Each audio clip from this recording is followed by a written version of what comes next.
Welcome to Swish and Flick, an all Potter podcast. Swish and flick, everyone. Swish and flick. Hello and welcome to episode 124 of Swish and Flick, the first chapter of Harry Potter and the Order of the Phoenix. I'm Tiffany. Okay. I'm Megan. I'm Katie. And allegedly I'm Sarah with not a voice, so I apologize. So we don't even know if you're actually Sarah because you don't even sound like Sarah. Yeah, I could just be the new Ravenclaw host. I bet your The new Florence would be Ravenclaw. really good right Who now. are you? I don't know if I could even do It Florence. would probably hurt. Can you try? I don't Florence all doesn't right. Florence doesn't do well. We'll see. She might come out in this episode. She might doesn't come. do well I feel like it's when been a she's while. on spot. I was just thinking Been a about it's minute. been a long time It since has. Florence has come around. Maybe she's mad at me.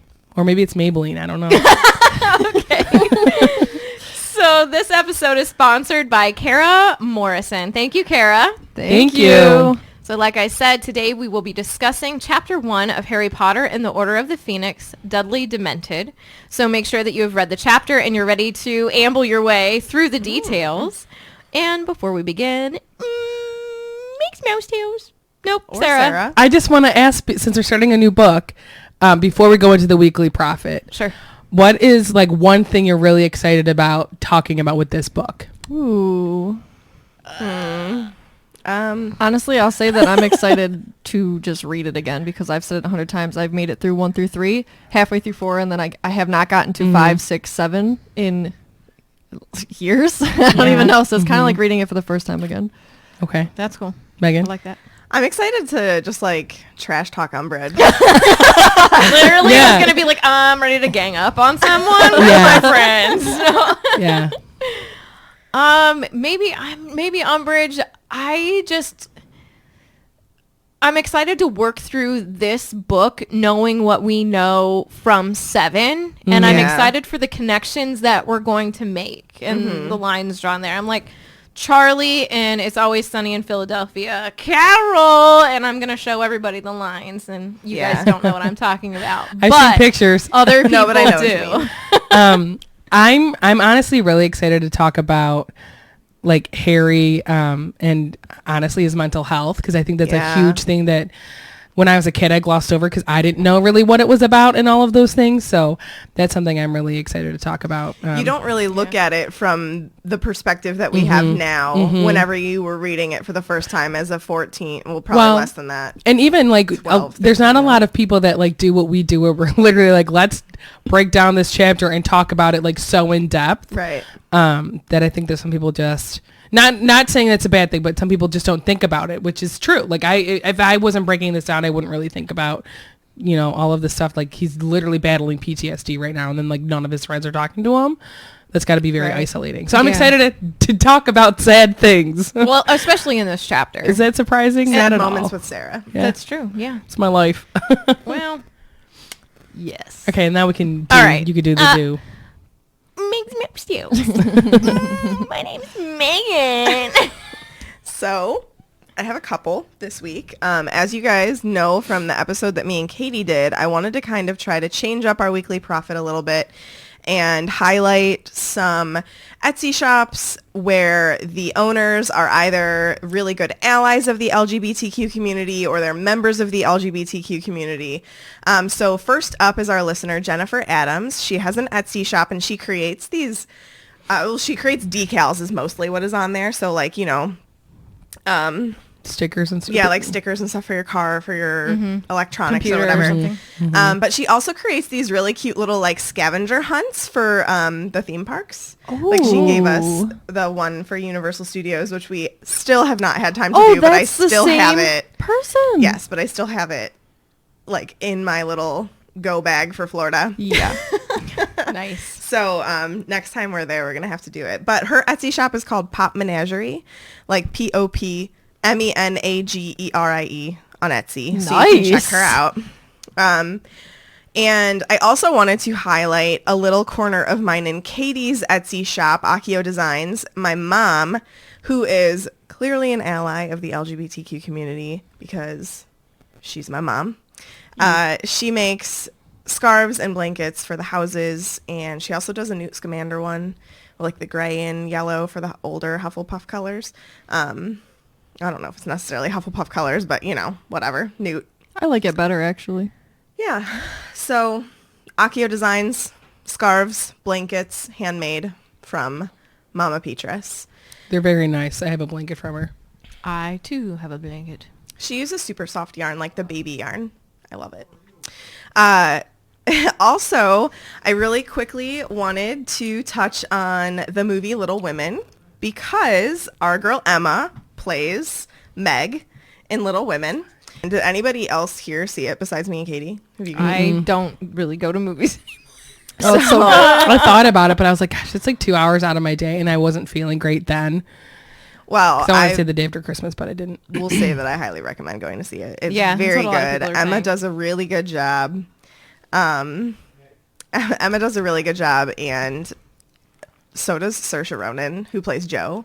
But You would probably you would definitely I don't know who her. anybody is, You would though, know really. her if you saw her face, but I highly recommend going to see it. It's really good, and Emma's in it, and she's awesome, and she's an ally of the LGBTQ community, and she's great. I think So- Saoirse's a new girl crush for me. Yeah, she's cute. Yeah. Yeah. Was that the one in the preview that's like, Doesn't want to get married. She plays Jo, doesn't she? Yeah, she's the writer. Yeah. got it. Yeah. Got it. I got it. I got it. Understood. And then last but definitely not least, we wanted to announce a new fundraiser that we were going to be starting through Swish. Katie and I, as you guys know from June during Pride Month, we created an entire Pride line of merch, and all of the proceeds from the merch went to, where did they go to again? Glisten. Glisten, that's Thank right. you. So I kept wanting to say Glad, which is also a great it's also a good one, place, but yeah. but So in light of recent events in the community, we really wanted to do something that helps the trans community, and we decided to make an extension of our Pride line and do a trans Pride line. It will be the lightning bolt with the colors for the trans Pride flag, and then we also have another cute little design that we're going to be working on, and it's going to be launching next weekend. But we're going to basically sponsor somebody from our community who needs help with the financial burdens and costs of top surgery or bottom surgery, or just like the hormonal medical things that you may want to or choose to do as being a member of the trans community. So the first person that we're going to be sponsoring is Kyra, who is the brother to our listener Kat Tomachek. I'm sorry if I said your last name wrong. I think it's Tomachek. We don't say anything correctly. So. We never say anything correctly. But so starting next weekend, we're going to be launching the Pride line, the Trans Pride line, and 100% of the proceeds are going to be donated to Kyra so that he can get his top surgery done. Perfect. I'm so excited about that because you Swishers always get right behind us with so much. Yeah. Yeah. Yeah. So, So- and then once yeah. we complete that funding, we will move on to another person. And what we would really love for you guys to do, if you're a member of the trans community and you need help financially with any of those like medical expenses that go along with being transgender, send us your story basically in an email to swishflickcast@gmail.com. And we're just going to choose someone after we hit our funding goal for that person. We'll move on to somebody else, and we'll just keep going with the Pride line. And I'm sure that we'll add things to it like as time goes on, so that we can have more options for you guys to get. Yeah, Is for the sure. other design the thing that I thought? Mm-hmm. I'm so excited. Yeah. So Yeah, we just want to help out any way we can. And Yeah. obviously we are, we're all allies here, so whatever we can do. True. Kira is how you say it. I'm sorry. Kira. Kira. Kira. Got Kira, it. that's a cool name. It is. But there we go. Tiffany. I just came out with it. I needed to surprise you. I'd also like to say that you didn't recap the last episode, which I would like to say in all 124 episodes is the best one. How was it? I just want You and I talking. It's literally the one that I said the title was Sarah can't stop talking or something, or she talks forever. It was true. it was a very long episode. It was really long. Yeah. Guys, I just want book. Okay. Last book. The length I talked, it was enough for a book. It was. All right, recap. This cup was on fire. I'm so proud of you. Fourth year, Quidditch World Krupp. Krupp? Krupp. The next word was crumb. Hot Cup of Fire, Tri-Wizard Tournament. Harry mysteriously gets entered against his will. There's 3 tasks, a Yule Ball. There's a Death Eater at Hogwarts. Lots of anxiety. SPEW. Ron's a butt, but then he's cool again. Oh, Lord. Dragons, mermaids, big giant maze. Maze leads to graveyard. Super unnecessary. Avada Kedavra. Voldemort's back. Moody is Judy. And this is perhaps the most traumatic year to date for poor Harry. That was my favorite wait. recap you've ever done. Thank you. Ever. Thanks. Oh, Forever, ever? Forever. All right. So Harry is back. I don't know why I'm laughing because this is not funny. So Harry's back Because you're really and sad. he's sadder than ever. As He's you trying laugh. to gather any information he can, but his aunt and uncle prove to make that difficult because, you know, they're them. He heads to the playground and is alone on the swings when he hears and then kind of sees Dudley's gang from a distance, and he somewhat hopes that they come over him so they can have a go. So he watches as they walk out of sight, and then he gets up and he starts to walk home, and he waits to interact with Dudley until his little mates leave. They're having some words when suddenly they are attacked by a Dementor, and Harry has to use magic, obviously, to get rid of it. Dudley is not doing too great. And then Mrs. Fig is there. And then, you know, she seems to know about the Dementors, and she wants to go Nuggets Fletcher. I don't think she's the only one. Word. I'm sure there's many people around the wizarding world that would really like to see him just peace out. In the most not nice way possible, probably. Yeah. Yeah. He's pretty annoying. He's like a slimy guy, I really you know? don't like him. I wouldn't even call him slimy. He's like a sketch dude. Sketch. A sketch dude. He's a sketch dude. You know what it makes me think of is Doodle Bob. Yes, I was just thinking that. Me hoy my noy. Doodle Bob. Get out. Is it SpongeBob? Doodle Bob. And then he took your pencil. Oh my goodness. All right. I shall enlighten you, Meg. Yes. You make me sick. I'm watching that tonight. So it's the hottest day of the summer on Privet Drive, and we find out there's a drought. So the normally like shining perfect street is pretty much covered in dust, and Harry's the only person who's outside enduring the heat, and he's laying in a flower bed, which I kind of like.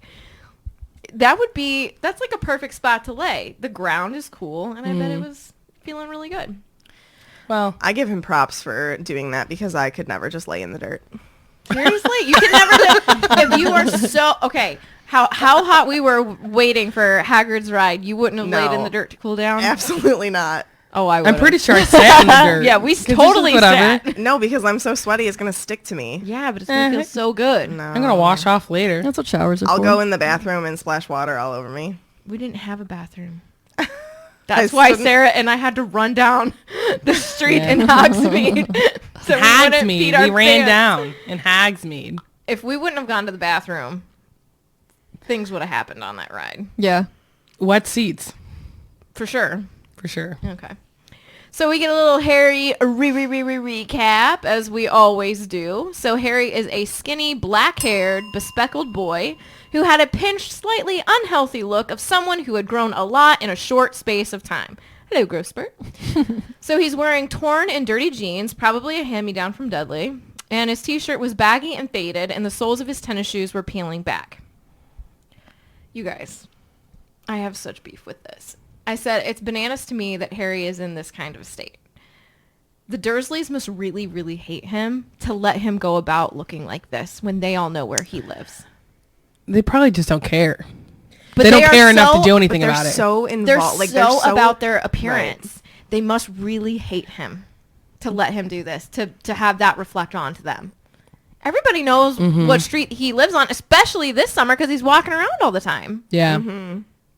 Also, though, I mean, like, that's basically confirmed in this chapter whenever Vernon is like, we're done. Get out. Yeah, he doesn't care. Is at that all. this chapter? That might be It's the next chapter. Okay, sorry. It's the next one where he's Jumping like, ahead. you have to leave. Fozzie's crying in his sleep. So I was like, oh, there's a drought. And then I was like, but was there a drought? There was. How very Sarah of you.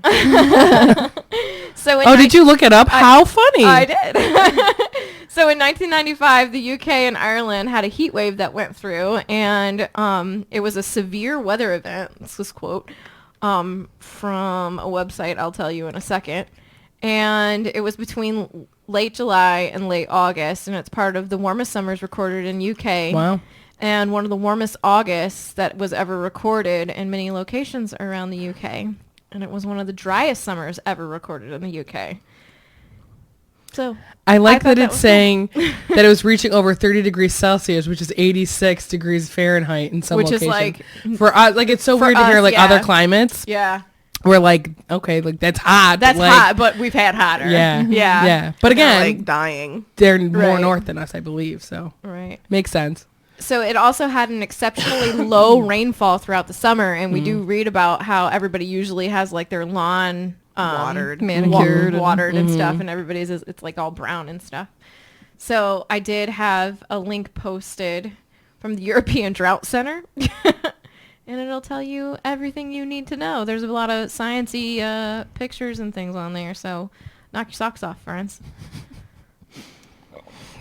So Harry is now hiding under the hydrangea bush, and that's the only way that someone would be able to see him is if they like popped out the window and looked directly down.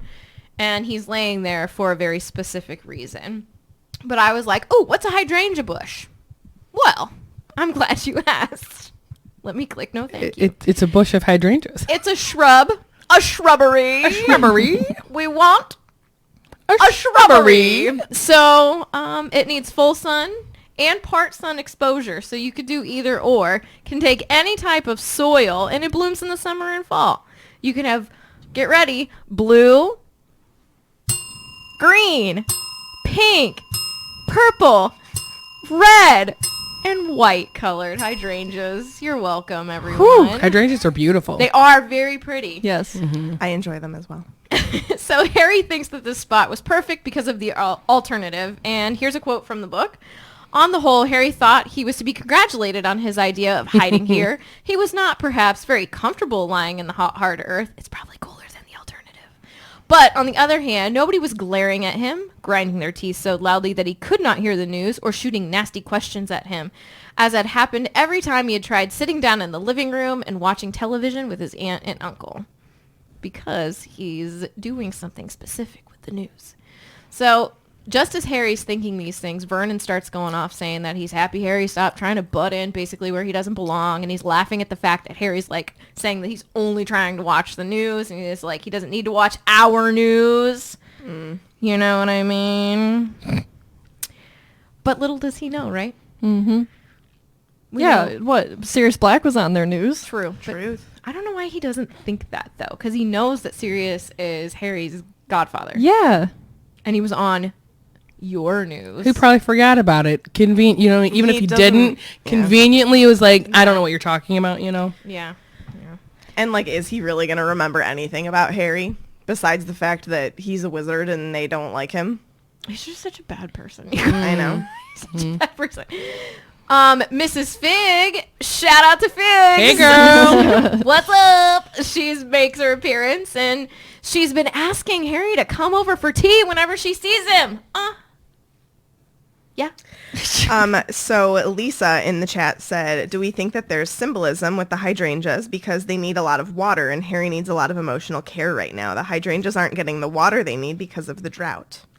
I like that. And Harry has like a pretty big drought in his life right now. He does. Yeah. A drought of friends. If you think about it, like the way that Dumbledore, I don't want to say treats him, but how he has everyone like not really talk to him, like he didn't handle things well like himself, so he doesn't know how to handle this with him. Does that make sense? Mm-hmm. Yeah, I feel you. I mean, as much as I love Dumbledore, he obviously makes a lot of errors. He said ers of his way. Errors, yeah. So, and then we get to find out what Dudley's been up to. Are you so excited? Sure. Oh my gosh. All right. So his parents believe that he's been going out with his little friends. Daughters, little Diddykins. Okay. Quote, Harry repressed a snort with difficulty. The Dursleys really were astonishingly stupid about their son, as, I hate to say it, a lot of parents are, probably including myself. They had swallowed all of Dudley's dim-witted lies about having tea with a different member of his gang every night of the summer holidays. Harry knew perfectly well that Dudley had not been to tea anywhere. He and his gang had spent every evening vandalizing the play park, smoking on the street corners, and throwing stones at passing cars and children. Harry had seen them at it during his evening walks around Little Whinging. He had spent most of the holidays wandering the streets, scavenging newspapers from bins all along the way. I can't believe they're smoking. Throwing rocks! Why are you throwing rocks at people? Oh, it's crazy. Lame. That's how people get killed. True is true. Literally. Or get damaged, like, because people throw things off overpasses, and then they literally kill / maim people for life. It's awful. Yeah, don't do that. Dudley, you should be grounded.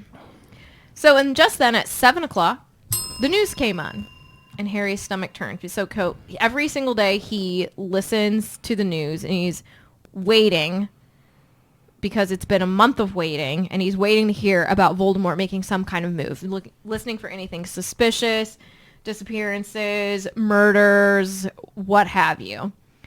So the top story tonight was that there was a baggage handler strike, and that let Harry know that there wouldn't be any news, because it surely would be the leading story, so he could now kind of relax.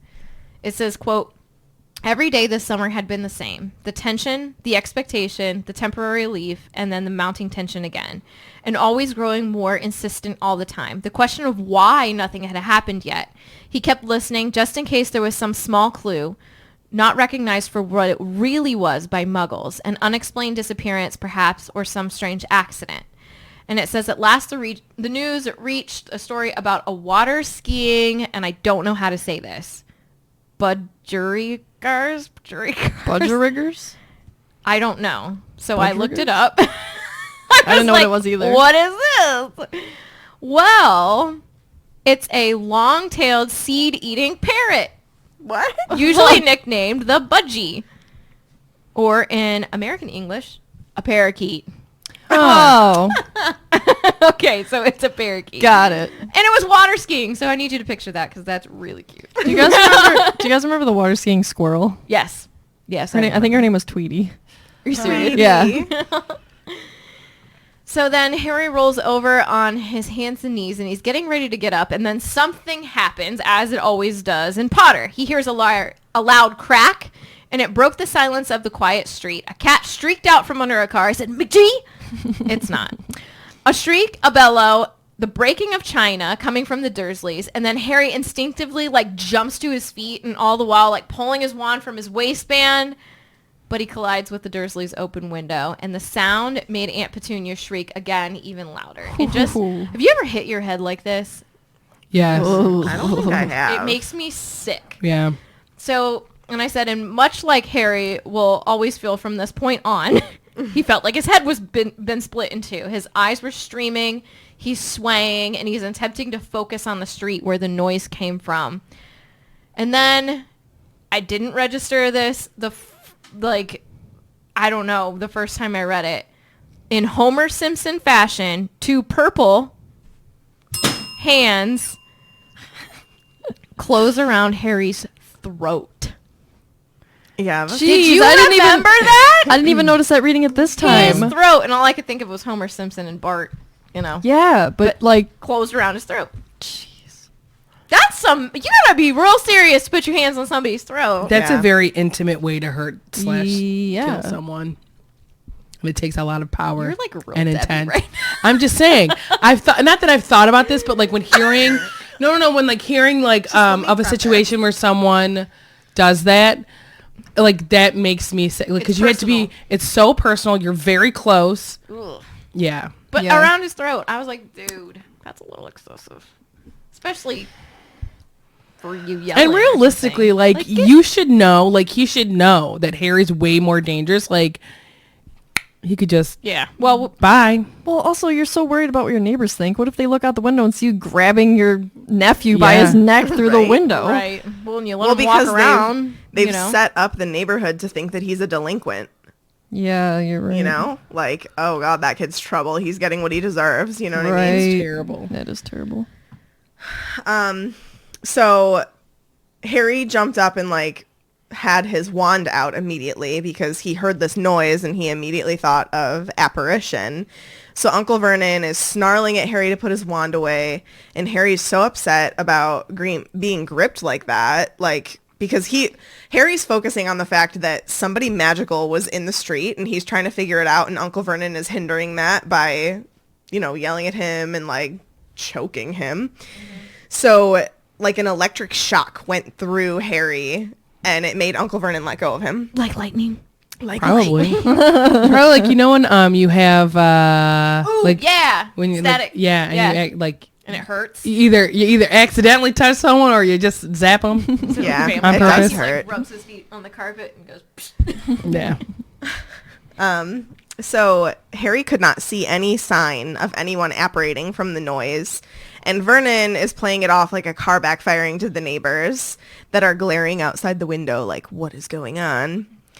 Though I don't really understand, like, he probably just assumes that they're glaring at him, but like in reality, like, I would be at the window if I heard if something I heard loud, that, I would be yeah. looking out the window. Like it's just like they always think that it's always about them. Oh yeah. You know That what I says mean? a lot about Very them. self-centered. Yes. So Vernon and Harry are arguing about the fact that he didn't make the noise, and then it turns into, well, why were you lurking under our window? And Harry tells them again that he was listening to the news, and they don't believe him. And I just love Sassy Harry's line where he goes, well, it changes every day, you see. I love it. I know. Like, I know. that Get is 'em. so deserved. Get 'em. It was great. So Aunt Petunia calls him a nasty little liar about telling them that they don't know what's going on. I can't stand her. She then asks what all the owls are doing if they aren't bringing him the news. And Sassy Harry strikes again. And Vernon says, we're not stupid, you know. And Harry goes, well, that's news to me. And as he knows that he's in trouble as soon as Yep. the words leave his mouth. Yep. So he quickly, like, hurries out from, you know, away from Vernon's grasp and is just, like, walking. Yep. He pieces out. Which, Yeah, he's just rightfully like, so. peace. Yes. I just want to point because other people are pointing it out with Harry having that reaction to the noise is like a very PTSD Yes. thing to do. Right. Which I mean, there's no way he doesn't have PTSD with everything that No. he's gone Well, through. and like the way that she's talking about like all of these things that go through Harry's head, like it's very clearly anxiety. yes, Like he hears that noise and immediately all of these things go through his brain like, well, what if it's XYZ? Like it could be this, could be that. Who knows what's going on? And like that is very clearly anxiety, which is a result of PTSD. yeah, and like with him, with what Tiffany read about, you know, like every day he's like it starts off the same where like it's all that tension building, like that's like Yep. literally as like soon I as can it's feel like if over- I can feel his anxiety, like Yeah. I get it. Just like waiting for it. Yeah. Yeah. Yeah. So Harry, as he is walking, is still thinking about that cracking noise. He was sure that it had been made by someone apparating or disapparating, which means someone magical had been near him. And then he was like, was it Dobby? That's the sound that it made whenever Dobby disapparated. Yep. And he's taken this walk many times this summer because he has been super frustrated about the lack of communication between his friends and between Sirius and any of the adults that are in his life that are a part of the magical world. So he was just like, and then he's thinking in his head, he's like, maybe I'm just so desperate for any contact that I imagined the sound. Like maybe it really didn't happen. Even though like we know it clearly did because many other people reacted to it. But in his mind, it's the anxiety again. Yeah. Where it's like, oh, well, maybe I didn't even hear it. And it's like, no, you did. Like, it's okay. But it's just It's anxiety. like you talk yourself out of it. Right. It's like that can. It's like this. Yeah. I literally am like I get it. Like Right. Like I've felt what he's feeling. I know exactly. Like Yeah. you like get something in your mind and you're like, well, what if like this happened, or maybe it was this, or maybe it was this. You make up You know what? scenarios. Nothing happened. Like, why am I thinking about Do you this? know I what need to I stop. do? And that's a form of what I have with anxiety is like if I'm anxious about going into something, I make up different things that could happen. And I literally sometimes have to physically like shake myself and be like, none of those things happened. And most of them are completely outlandish. And why would they happen? Right. Yeah, I do that as well. It's Anxiety. yeah. It just I sucks. hate it, dude. Well, and really, I had someone tell me once, her daughter had either read something or like had listened to something, and it said like, you're like the anxiety is coming from like you thinking of what's going to happen. It's not, you're not really anxious about like whatever. It's like the thought of everything. Yeah. And I'm like, Right. that's like exact. I'm like, yeah. Like she said, I'm like, yes, yeah. Like I'm thinking of like he's saying, it could be this could be like A, B, C, D, whatever. And it really could be none of them. You don't know. Right. But like you go into it being like trying to like almost soothe yourself and be like, this is how it's going to be. But really, you have no idea when you're walking into a situation. Right. And then you pick one of those things and you're convinced that that is what happened. And then all you do is just like stew on it. Yeah. And then it's like, hold on, I don't even know if this is what happened. Why am I thinking about it so much? Yeah. Yeah. So, Harry, Aunt Petunia mentioned the owls coming all the time. And Harry was getting the Daily Prophet every morning at 5 a.m. He would set an alarm so that he could pay the owl that would bring the Daily Prophet.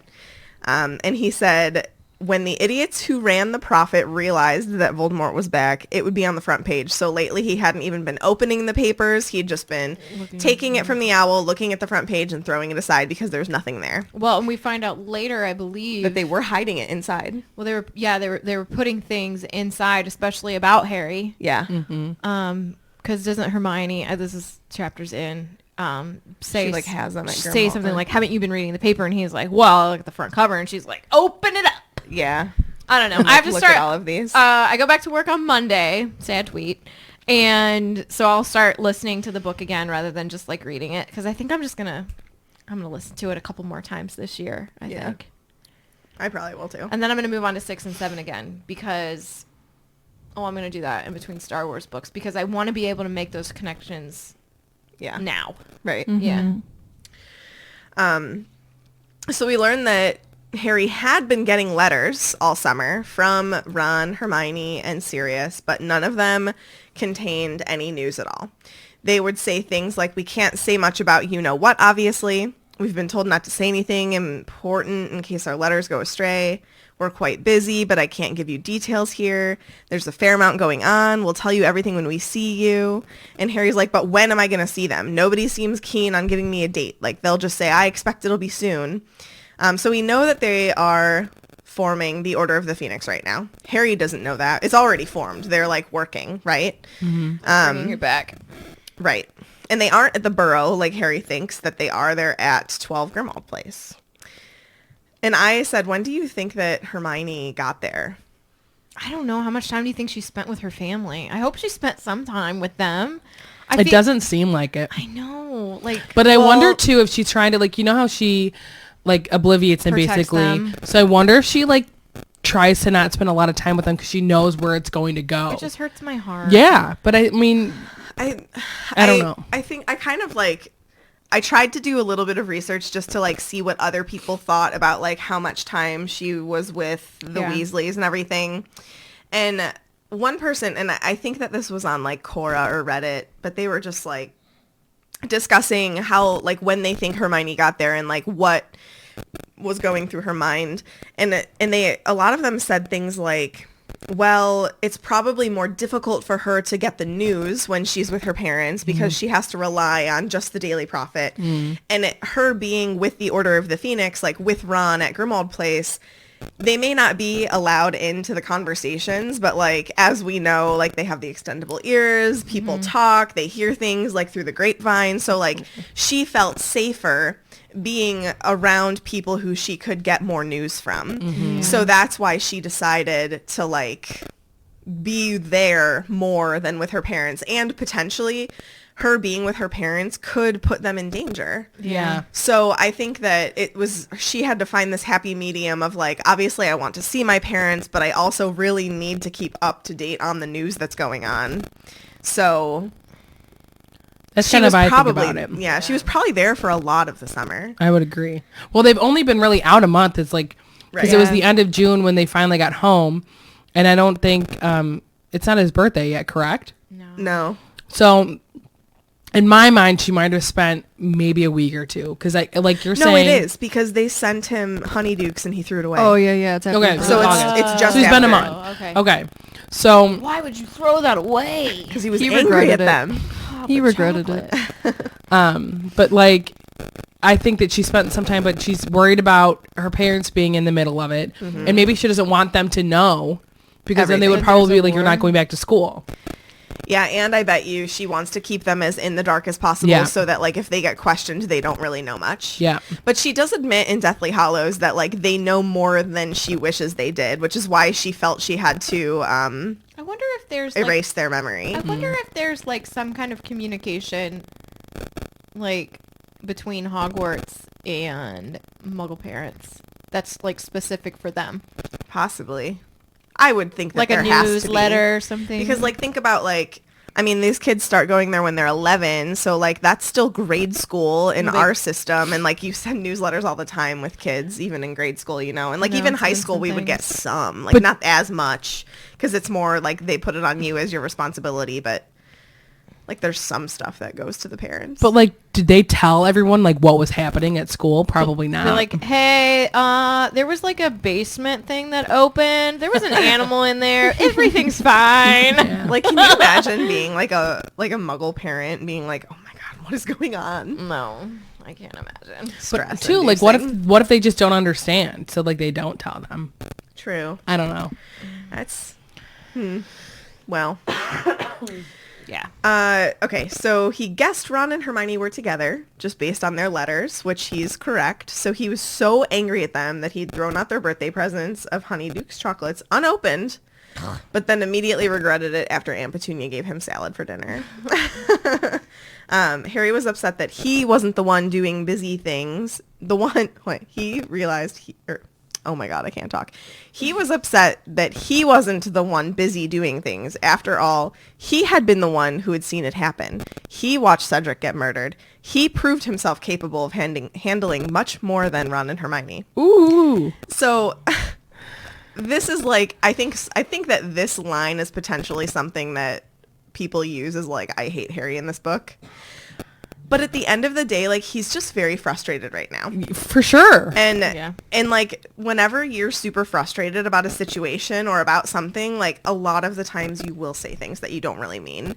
And I think that, like, yes, it is true that he is the one that experienced it. He went through it. He's definitely proved himself capable, though later on in this book he is like, well, it's all luck, you know, but like right now he's mad, so he's saying these things like, well, I proved that I can do it. I don't understand why I'm not there. But He also doesn't realize that like even though Ron and Hermione are there, they're not allowed to do anything.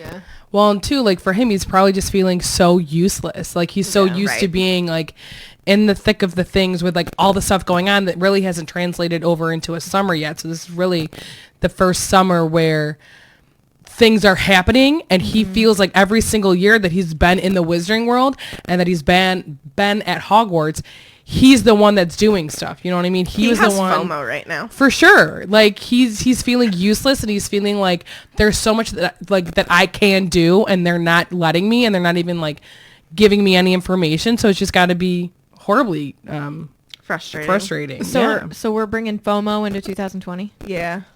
All right. Oh no. So we're clearly seeing, and as we've said it like a ton already, like there's clear PTSD here, because Harry then talks about his dreams. He says that he's dreamed about Cedric's murder.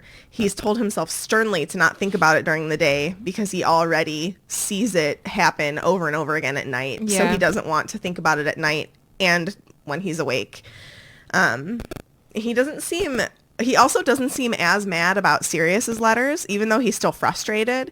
He feels like Sirius's also contain words of caution and consolation instead of just like tantalizing him with hints of what's going on, which it's funny that he uses that word because it's like clearly you're seeing all of this frustration towards Ron and Hermione. He's even using verbiage such as like, oh, well, they're like teasing me with these hints, like how dare they, when in reality, like, he's probably reading into it way too much. But again, that's anxiety. It's probably Hermione being like, okay, I can tell him this, and maybe this will help him, get through a little bit. Like, and he's like, no. And he's taking it the wrong way. Yeah. Right.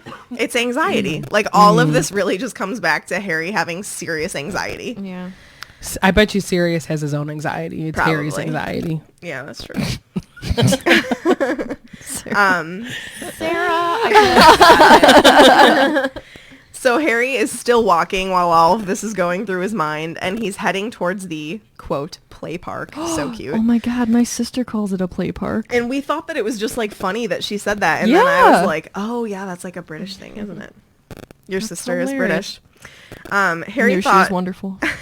Harry thought about how he actually had been quite good over the summer, and he had resisted flying to the Burrow on his own. He thought his behavior had been very good, considering how frustrated and angry he felt at being stuck on Privet Drive this long. It's just like, yeah, I've been a really good boy. Can't I leave now? Thanks. Reduced to hiding in flower beds in the hope of hearing something that might point might do it. to what Lord Voldemort was doing. Nevertheless, it was quite galling to be told not to be rash by a man who had served 12 years in the wizard prison Azkaban, escaped, attempted to commit the murder he had been convicted for in the first place, and then gone on the run with a stolen hippogriff. And I said that this is also amazing. This is also like a different way of Joe giving us more of a recap, which I thought. Can everyone just look at my dog for a second? Recap. Oh, Foz, you're so cute. Awful He's got his little head on the couch, like, just Hello, Pooch. so cozy. Shout out to everyone's quality pooch. Quality pooches. And quality kitties. Yes. It's yellow. Thanks. All right, so Harry sets off towards the play park. And he sits down on one of the swings, and he's staring moodily at the ground. Harry is totally emo right now. Tomorrow, he'd have to think of a new way to hear the news. Like, how sad is this? In the meantime, he had nothing to look forward to but another restless, disturbed night. And the dread and anxiety you have going into that. Mm-hmm. And as Meg said, like, he was having these nightmares, but even if he didn't have those nightmares, he would dream about long, dark corridors. They all had dead ends and locked doors. And he guessed familiar. this is because he feels like he's trapped right now.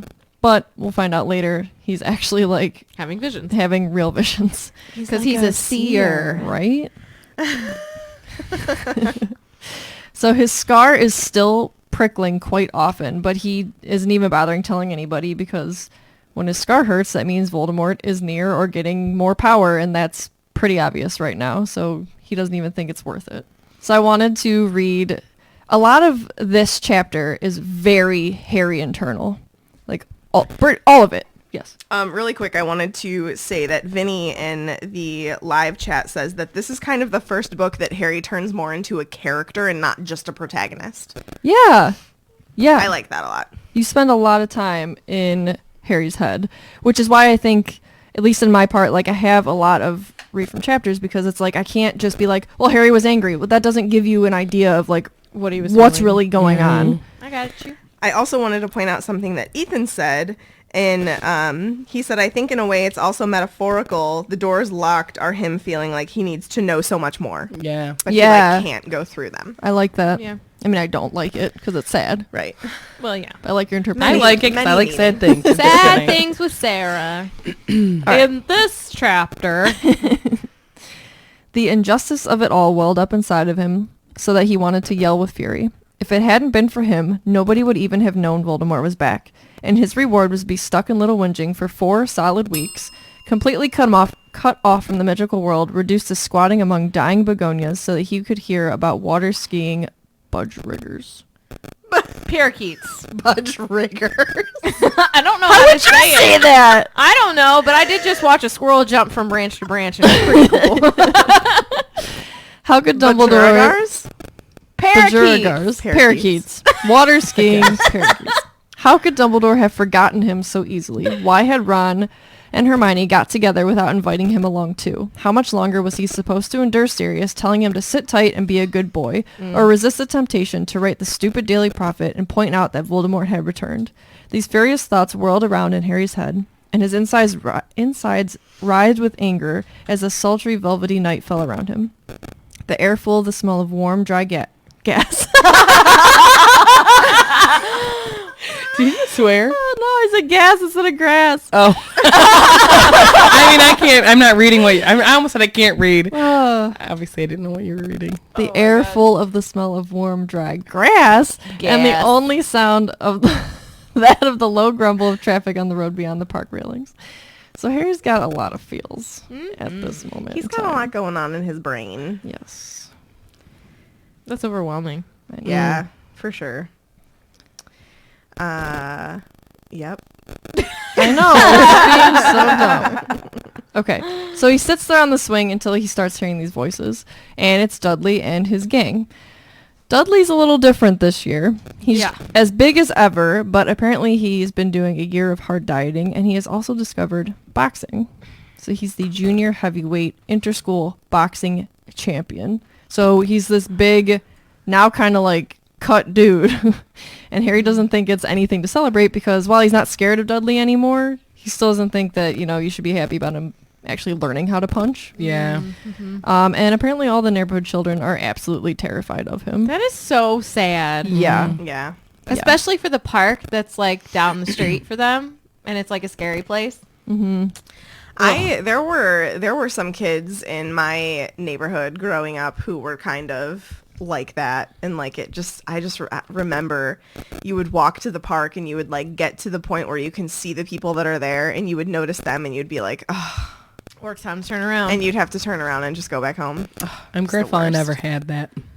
It sucked. I ran through a field growing up playing Lion King, so I don't know. No, I mean, we had a park right down at the end of our street, and there really wasn't people. Like, there were woods, too. We weren't allowed to go in there. Like, that's where, like, not the scary people, but, like, that's where, like, the Dudley people would have been, would be the wooded part of the park, people, or the other end where there wasn't anything, like, not the kid park, Right.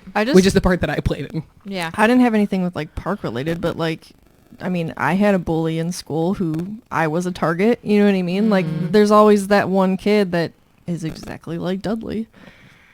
What did they say to you? Who were they? They said mean stuff. Get It's okay. Yeah, I got made fun of because I had curly hair. I got made fun of because I had Sounds short about hair. right. I got It's all made good. fun of because I wasn't super skinny. So, it happens. Just be kind. Yeah. Teach your children to be kind. Don't be a Dudley. Don't be a Dudley and don't be a Richard. Episode title, Don't Be a Dudley. I love it. So Harry is watching Dudley and his crew, and he finds himself thinking like, hey, I'm right here. Come on, come and have a go. Like, Dude, he's I'm ready. sitting right here. Yeah, he just wants to pick He's a got that fight. pent up aggression And from all his feels. Not just that, but he thinks it would be fun to watch Dudley in that kind of situation. So to see Dudley in front of his boys, I mean, you wish for. It kind of would be. Sarah. No, but like, do you mean because like he's terrified of Harry? Because like regardless of Harry saying like technically not technically he's not allowed to do magic outside of school. But like Dudley's like there's always a chance like will he like Right. I don't know. Right. So he thinks it'd be fun to like try and see Dudley not lose face in front of his gang, but like he also doesn't want to provoke Harry because he's scared of him. But this quote it's pretty dark. Like we hit this book dark hard like right away. Quote, it would be really fun to watch Dudley's dilemma, to taunt him, watch him, with him powerless to respond. And if any of the others tried hitting Harry, Harry was ready. He had his wand. Let them try. He'd love to vent some of his frustration on the boys who had once made his life hell. Yeah, like this kid is just ready. Yeah. He needs Ready? Like have you ever been that way where like you're so pent up, like even just to cry, you're like, I'm gonna purposely do something so like to get the reaction out of myself Yeah. that I want. No. I've never done that personally. I've never done it in the aspect of like I want to start a fight with someone, but when like I can feel myself like You need a good really cry? emotional. Yes, Oh, like I need a or, good like, cry. I'll I've just not be done in that, but I do know that like some people like feel that frustration, they need to cry, so they put on something sad or think about something sad just to cry it out. Mine's usually like I'll like need it, and then like something will happen. Like I'm not that I won't let myself cry like watching something sad, but it's usually like soon, and then I'm like crying about like the dumbest thing ever, and I'm like, well, I needed a good cry, and there it was. Like I just was sobbing over, watching a Christmas movie. Yeah. It was a good movie. I watched Klaus on Netflix. Sobbed. The part of this though that I don't know, I want to see what you guys think is, like, I know Harry has every right, and when I read this the first time, you just think, oh, sassy Harry, he's angry that whole book, but like now I'm like, oh, he had like a lot of real legit feelings. He had every right to feel how he felt. Right. But he also does have this really new real connection with Voldemort, because Voldemort's like Yeah. back for real. So the words to taunt him, watch him, with them powerless to respond, that right there feels very That's Voldemort to me. yeah. And I don't know if that is a direct influence and if it's just like mixed with everything that Harry's feeling. No, I think it perfectly reflects what Voldemort does to other people. I mean, he likes to be that bigger guy, and he likes to watch people be in those situations and hurt them and watch them be powerless. Right. So I think that if Voldemort has those feelings and then Harry's feeling all of his emotions, that it for sure can get transferred, for lack of a better term, over to Harry, and Harry can feel those things that he might not have necessarily felt himself. He might have wanted to see Dudley in that situation where Dudley wouldn't know what to do in front of his friends, but I'm not sure that Harry would have taken it a step further to think to, what did you say, see him powerless to respond and Like it would just ready feel like to hurt the others. Yeah. Yeah. I agree with you. Go for it. If you think about it, that's kind of this connection. Like the whole fifth book is him wondering, am I really, like, he's having these thoughts, then he's thinking, am I really as good of a person as all these people think that I am? Am I feeling Voldemort's feelings? Yeah, like Right. and Yes. not only just Voldemort's feelings, but he's going through a lot. Yeah. And his brain is working overtime because he's going through all of these emotions that he really didn't have time to process in the right way. And there's just he's gone through a ton, and now he's thinking, I have all this anger inside of me because of what happened, and with Dudley being a Dudley for 15 years or 14 years that he's been living with them, and he's got all of these things built up, and it's like all this pressure, and it's not being released, and so he's like reacting this way because he doesn't really have a healthy way of getting rid of venting it, of getting rid of He can't it. talk about it. He can't do He anything. has no one there. Yeah, so like that's just like this whole book really is like, am I really good? And like, why am I thinking this way? But I think that's somewhat normal to have thoughts like that. Well, he's also a teenager right Yeah, now. that's like when you're a teenager. I mean, I know I was not that nice all the time, It's a combination of like all of the things you're saying, plus the fact that like Voldemort really does have a body now. Yeah. So his connection with Voldemort could have completely changed in that instant, and like so not only is he just dealing with PTSD, being a teenager, growing up, dealing with Dudley, all these things that you guys literally just said, on top of the fact that like he had some sort of connection before, but it was pretty faint, and like now it's like a lot more because of Voldemort being back within Right. like a human form. right. So And like having those full-fledged thoughts and feelings, like I don't want to say that Voldemort didn't have those like full like thoughts and feelings when he didn't have a body, but he was weak. but I feel like because I think his goal was more towards getting a body back, Yeah. and now his goals are other things. If you and think so about those it- feelings are going in. My body's back. If you think about it like a string that's attaching them, and like when he was weak, it was like really loose, and now it's like tighter. I don't know why I snapped. No, no, but that makes a lot of sense. So, and like, it yeah. ties in not only to like the emotions that Harry has because of the PTSD and because of him being a 15-year-old and him having all of these crazy things that happen to him, like Harry just being Harry, on top of now all of these new feelings that like he's feeling from Voldemort, because like you said, like before, Voldemort may have had ideas, but like now he can actually execute them potentially, so that's like even stronger. I want to bring up something from Morgan Warner in the chat. She says, do you think he is... Oh, darn it. Do you think he's more vulnerable Thanks. because he's emotionally volatile, as discussed in his occlumency lessons? I would say 100%. Yeah. For He sure. doesn't know that he has to block anything, so therefore he is not. Right. So everything's coming through. Yeah. Well, like I said, like and he sucks at occlumency anyway. when you rude. grow up with like a solid I don't even know. Like, he grew up in a very emotionally turmoil.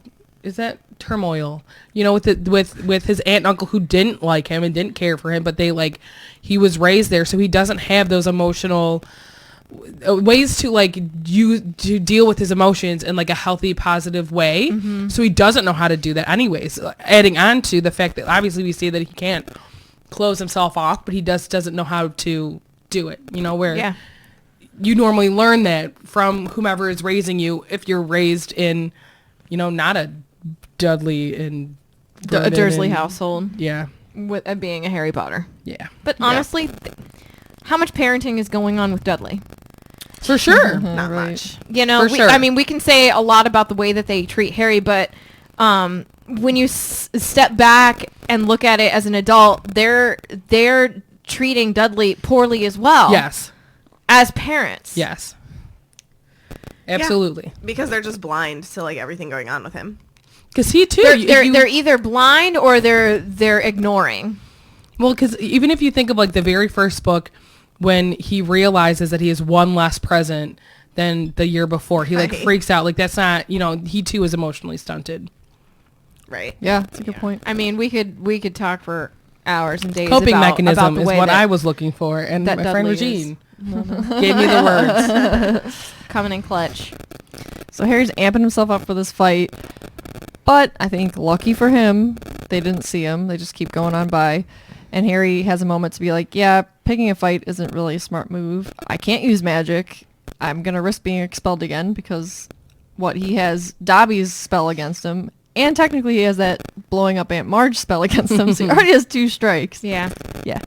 Like, technically that right there is foreshadowing too to like what's literally gonna happen. Yeah. Yeah. Well, Yes. and like he knows that Fudge is not with him anymore. Right. Oh no, definitely. If you think back to the, it probably wasn't the last chapter, but I think second to last chapter, the parting of the ways or something like this. Right, yeah. The The parting of the ways, literally Dumbledore and Fudge. Yeah. So it was the Order of the Phoenix pitted versus the Ministry of Magic. Like it's over between them. There is no relationship between them anymore. And Harry knows that because he was there for everything. And he knows that the way that Fudge was looking at him, speaking about him, saying, how can you believe this boy when he's clearly deranged? And because he was reading the prophet about Harry. And so, you know, Harry saying this, like he doesn't have them anymore to treat him like a Harry Potter, you know what I mean? Like the Harry Potter effect is gone from the Ministry. It's gone from the Ministry for sure. Yeah. And I'm not saying that bad against Harry, like he didn't choose that, but like now, like if something bad happens, and as we see, it's instantly like, well, you're a criminal. You know what I mean? You did something wrong. Yeah. Even though he didn't. Yeah. Even though somebody did it on purpose. And we'll get to that. So Harry thinks, well, there you go, Sirius. I didn't do anything rash. I kept my nose clean. Exactly the opposite of what you would have done. So apparently... He can be so spiteful. I know. But like, it's really petty. true, though. Yeah, So super petty. But again, anxiety does that to you. For sure. It makes you petty about the dumbest stuff. it's true. So Aunt Petunia and Uncle Vernon feel that whenever Dudley decides to turn up at home, that's curfew, and that's when you should probably be home. And anytime after that is way too late. So Harry's like, well, if the gang's going back, I should probably head back to Privet Drive. So he does eventually catch up with the boys, and he's listening into their conversations. And you hear, squealed like a pig, didn't he? And then another one goes, nice right hook, Big D, which... Awful. Great nickname, Awful. sir. All right, leave it. Move on, I know. Kate. I know. So Harry waits until the others leave, which I think is kind of smart for him. You don't need to pick a fight with... I mean, you're a small dude. He really doesn't need to pick a fight with At anybody. all. Yeah, I but know. Whatever. He was feeling antsy. Yeah. But he does catch up to Dudley after the other ones leave, and he's like, hey, Big D. So then Dudley turns around, he's like, oh, it's you. And Harry starts taunting him, and he's like, so how long have you been, Big D? Cool name. You'll always be Ickle Diddykins to me. And Dudley's like getting more and more mad, tells him to like shut his face. And Harry's just like, oh, do your boys know that your mom calls you that? Do they know about Popkin and Dinky Diddy Dums? Can I use those? And he just keeps venting all of this out at him because he has no one else to do that to right now. He can't really talk to Ron and Hermione. He can't really talk to Sirius. Like, he is 1,000% alone. We find out that Dudley beats up little kids around the neighborhood. It's terrible. Awful. Like, literally a 10-year-old. And Dudley's like, well, he was asking for it. Please, sir, may I have another? He cheeked me. Yeah, Harry just keeps taunting him. He said, oh, yeah, he cheeked you? Did he say that you looked like a pig that's been taught to walk on its hind legs? Because that's not cheek, Dud. That's true. He's on He's it, like, on right it. now. Oh, He's He's ready. on it, yeah. So Dudley's getting more and more angry. But they're both still walking back home. And then Dudley comes back at Harry, and he's like, oh, you think you're a big man carrying that thing? And meaning his wand. I mean, it could literally kill you, so Right. watch out, Yeah. you know? And Harry's like, oh, what this? And pulls it out. And Harry's like, well, or Dudley's like, you're not allowed. You'll get expelled. And Harry's like, well, you don't know if they changed the rules or not. So they go back and forth. And then, oh, sorry, I'm skimming as I read. Oh, so then Dudley pulls out kind of a Low blow. oh yeah, Little bit. low blow. So Little he's bit. like, oh, you're not as brave at night, are you? And he's like, Harry's like, oh, this is night. That's what it's called when it goes dark like He is, this. dude, he's so sassy. And Dudley's like, no, when you're in bed. And Harry's like, what are you talking about? And he starts talking about how Harry talks in his sleep and how he says, don't kill Cedric, don't kill Cedric. And he's like, who's Cedric, your boyfriend? Which, all right, you know, Dudley. But Harry's like, oh my God, like, he doesn't know that he does that. So he's like, you're lying, but like, clearly. And apparently he yells for his parents in his sleep, which is So sad. really sad. And Harry's just telling him to like, shut up. He's warning me. And then, or I'm warning you. And then all of a sudden Dudley's like, don't you point that thing at me.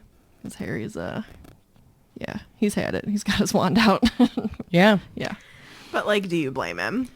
I mean, No, like, but it's Harry not also pushed him to this point well, as well. for sure. But like, it's not a smart move. But like, It's not a smart move on either one's part. no. No. But like, what Dudley did also was like you guys said, a super low blow. Yeah. But like, if I could see both reasons why both of them are going into this fight. Like, Harry just wanted to pick a fight with someone, and then Dudley's going to be like, well, okay, you're saying all this stuff. I'm going to say this to you to, like, you know, a low blow, but still it's going to get the job done. Yeah, and like, it sucks because Harry isn't able to talk about it, so like, Dudley doesn't really know how big of a situation Yeah. that even is. And Yeah. like, the fact that he's taunting him, like, he doesn't understand that like that really happened. That was Yeah. real Right, trauma. like, it was real. He's thinking Yeah. like, oh, well, I'm just gonna like poke fun at this dream Yeah. that he has, whatever. When in reality, like, it's so much more than that. Yeah. Like, it's traumatic to watch someone be killed right in front of your eyes or die right in front of your eyes. Yeah, I And would Dudley doesn't imagine. know that he went through all of that. Not that, I mean, even if he did, I don't think he would really care because he's Dudley, and at this point in time, he just doesn't care. So, years of anger and hate really towards Dudley and all of the trauma of the past year with school have brought Harry to the bubbling surface. What am I even saying? I don't know. I did not read anything that was written. I do that too. And then I'm like, what's Okay. coming out of my mouth? So he pulled out his wand is out, and he's threatening Dudley with it, and he's basically like, don't talk about it again. Like, and Dudley gasps, and it's like completely dark. I just went really fast. But so he's basically like, don't talk about my dad. Don't talk about any of the situation. Like, threatening him. I almost said threatening him with a knife. It's a wand. So like, they're literally in the middle of like the conversation, and all of a sudden it goes dark. Dudley gasps, completely dark, like literally nothing. It's almost like all of the lights in the entire world went out. No stars, no moon, no street lights. And it was very silent. Like, you couldn't even hear the cars or anything. Have you ever had that kind of pressing darkness on your eyes? Like when you maybe first, like say you're like out and I don't know, like when you first shut off the lights to like go to bed or something, but it's like just straight black. No, because a lot of times my eyes adjust really quickly. Yes. Like, and I can, not that I can see It's in the dark, scary, man. but like I can kind of see in the dark to the point where like when I was a Nocturnal. kid, no, when I was a kid and Bridget and I would share a room when we were kids, Pretty much have raccoon eyes. I could not, like, I could see her from where she would turn the light off to her bed, and it scared me. Everything scared me as a child. So like I couldn't watch her. Like, I'd had to close my eyes. and like whatever.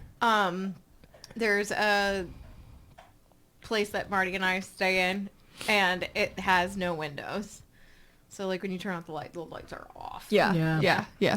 And It's it was like you feel like something's on your eyes. It's weird. Yeah. And it's very cold.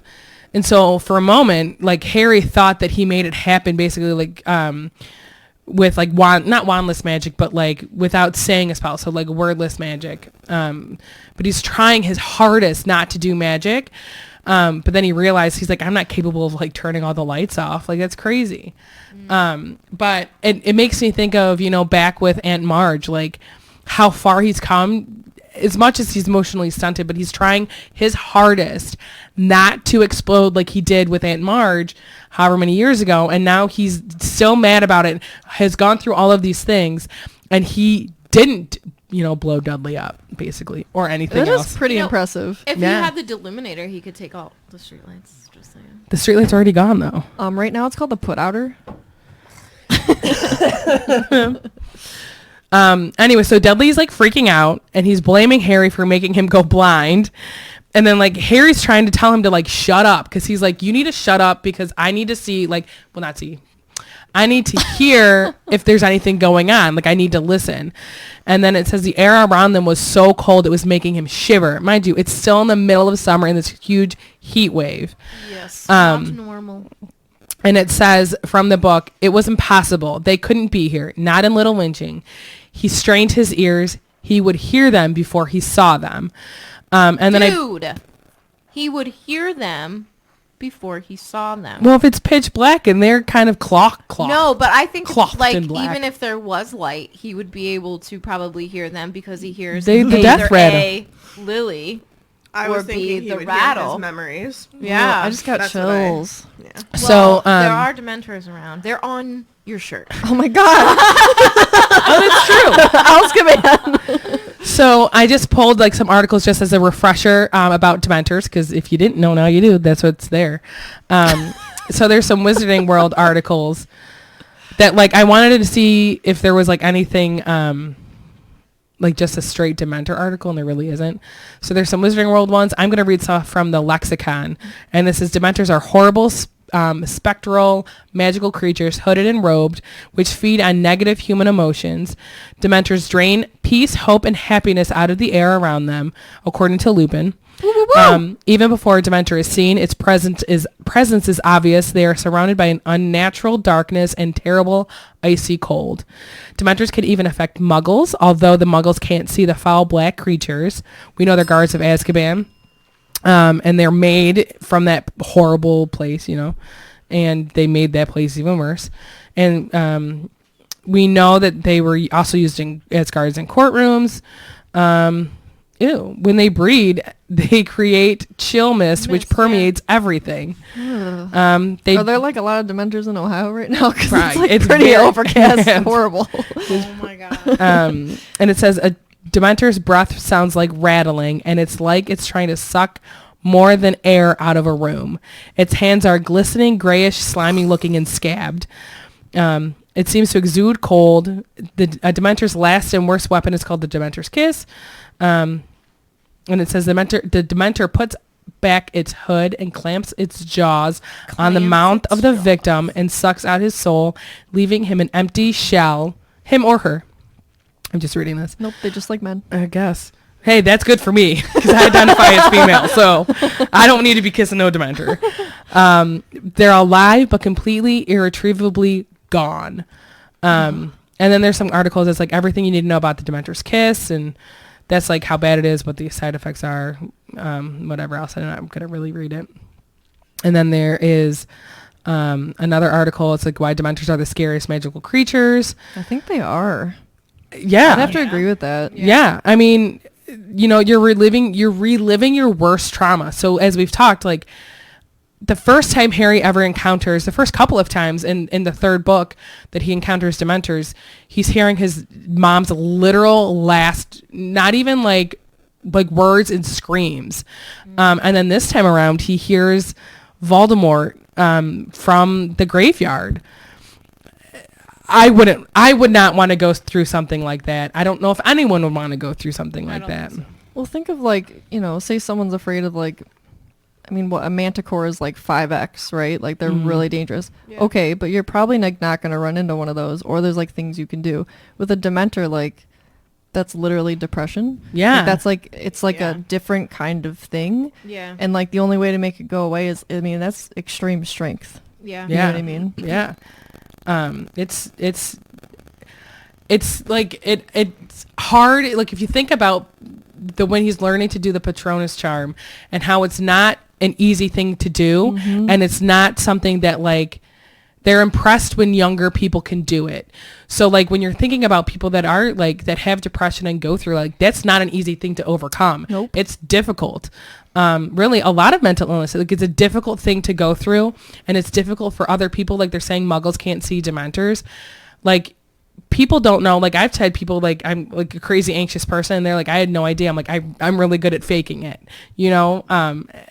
which isn't a good thing, but that's such like a metaphor for like the Dementors, for mental health and all of those things that like some people can't see it. That doesn't mean they're not there. It Yes. doesn't mean they're not sad. It doesn't mean they're not anxious. It doesn't mean that they're not suffering in some way, shape, or form. Check in on your friends. Absolutely. So Dudley interrupted Harry again, and then he hears the sound that he was dreading, and this is another quote from the book. It says, there was something in the alleyway apart from themselves, something that was drawing long, hoarse, rattling breaths. Blood. And I remember, I'm pretty sure, like when we talked about Dementors the first time, that like there is something called the death rattle, and if you know what it is, like it's not a pleasant thing, and guarantee this to me, like that's what it sounds like. So like Dudley's like freaking out. He's really not pleased and is blaming Harry for all of this. So he punches Harry right in the head, and so Harry's Can you imagine? And That's think about two it. blows to your head in one day. in one day. Couple hours, yeah. Couple hours apart, maybe less. So obviously Dudley being a bigger guy, and he's pretty strong. Harry's seeing stars, and he's knocked to the ground, and then his wand is knocked from his hand, and so Dudley starts running, and Harry's like, dude, you're running right at them, but he can't see them, so he doesn't know, and he's probably not listening or believes Harry anyways. And Harry can't see, so he's scrambling to find his wand in the dark, and he could hear Dudley stop running, and then he felt a chill, Harry being the one feeling the chill, behind him, and then he realizes that there's more than one Dementor. So he yells at Dudley to keep his mouth shut no matter what, and he finally finds his wand. He says Lumos, and the light, the wand lights up, basically. I want to say the light turns on. Does it say in the letter that he gets that he cast Lumos, or is it just the Patronus charm? I don't think I think it just says magic in front of a muggle. Oh, okay. But I'm not for sure. I mean, we'll find out. Yeah, We'll talk about that in the next. Tomorrow. True. We'll talk about that in the next episode. But that's a pretty powerful thing to do, be able to say Lumos and you're not even holding your wand and it lights up. Yeah. Well, I think that's really telling of like the connection that he has with his wand specifically. Yeah.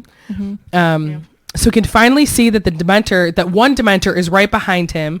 He grabs his wand and he tries to do I literally said he tries to expecto patronum it away.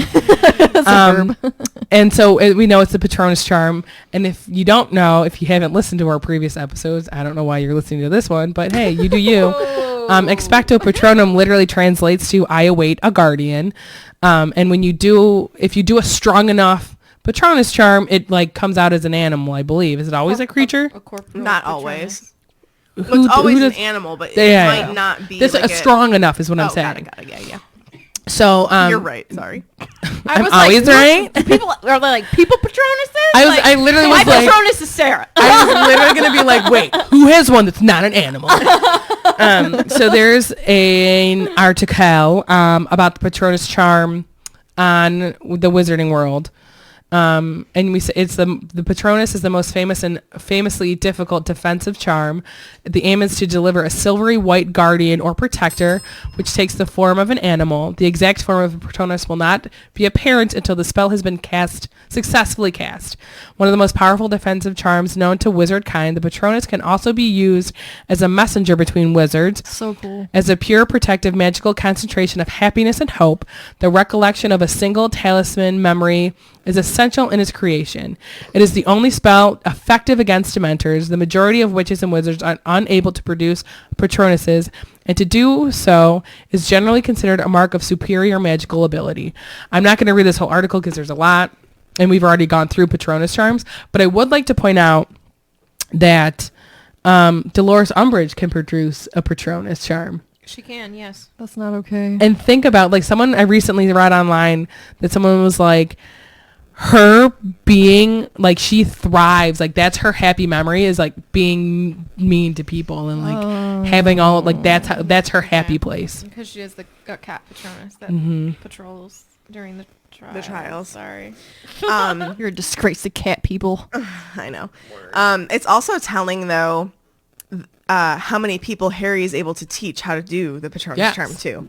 I also think He's a good like teacher. That's the thing, I think that's a big ticket for people learning things, is you have to have, like, it doesn't even have to be like a legitimate teacher, but if you can just have someone, because not everyone learns the same, tell you in a way that you understand. Like, I have friends that, like, you know, I obviously am not a teacher, but like I've helped them learn, like, do like math things or like do whatever, and they're like, oh my god, I had teachers all my entire life try to teach me this, and like they didn't get it. Yeah. And Harry's patient and he's willing to help all of these people be better wizards. Yep. What if it's not just that? What if it's like a metaphor for like, you should like uplift other people? And because Harry's like this positive force, he's a positive force to all these other kids, and they can all do it now. Yeah, I like just that. Like if like someone's down and you help them, like you just, I don't know. You know what I'm saying? I don't know how to get at what I'm getting at. Yeah, no, I Feel what I'm putting down? I like that. I'm picking it up. It is also said that, you know, when we're talking about like children and learning, like if they like you and respect you, then they're going to be able to learn from you. Or if they feel like you care about them, then they're going to be able to learn from you. And I think that says a lot about Harry as a person, that he has his peers who respect him and they feel like he cares about them, and that's why he can teach even someone who has so much trouble in certain subjects like Neville to produce the magic that he might not have been able to from maybe other teachers or for a long time within his life. I think too with that is that Neville probably has teachers that like write him off like his family did. Right. And Harry's probably like, just practice, just try. You got this. You know, that's the best you can do is try and like watch you succeed because you can do it. You know what I mean? Right. It might take you a little bit longer, but that doesn't mean you can't do it. Right. All right, going back to the chapter. Harry Potter. So the spell wasn't strong enough the first time, and it just kind of makes the Dementor slow down a bit. Harry was trying to concentrate while the Dementor reached out their gray, slimy, scabbed hands, and he tries to spell again, and it still wasn't strong enough. Are you raising your hand? No, she's admiring her tattoo. Her tattoo. Why come you no tattoo?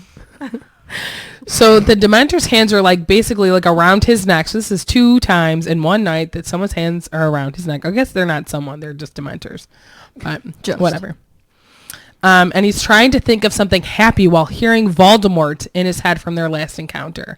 So this is now like before he was hearing his mom's literal last breaths basically, and now he's literally hearing the words that Voldemort was telling him in the graveyard. So the thought of never seeing Harry, nope. I'll never see myself again. The thought of never seeing Ron or Hermione again kind of crossed his mind. Then his face has popped into his head, and then he tried the spell again, and this time a large silver stag burst from his wand, and the Dementor was thrown away from Harry.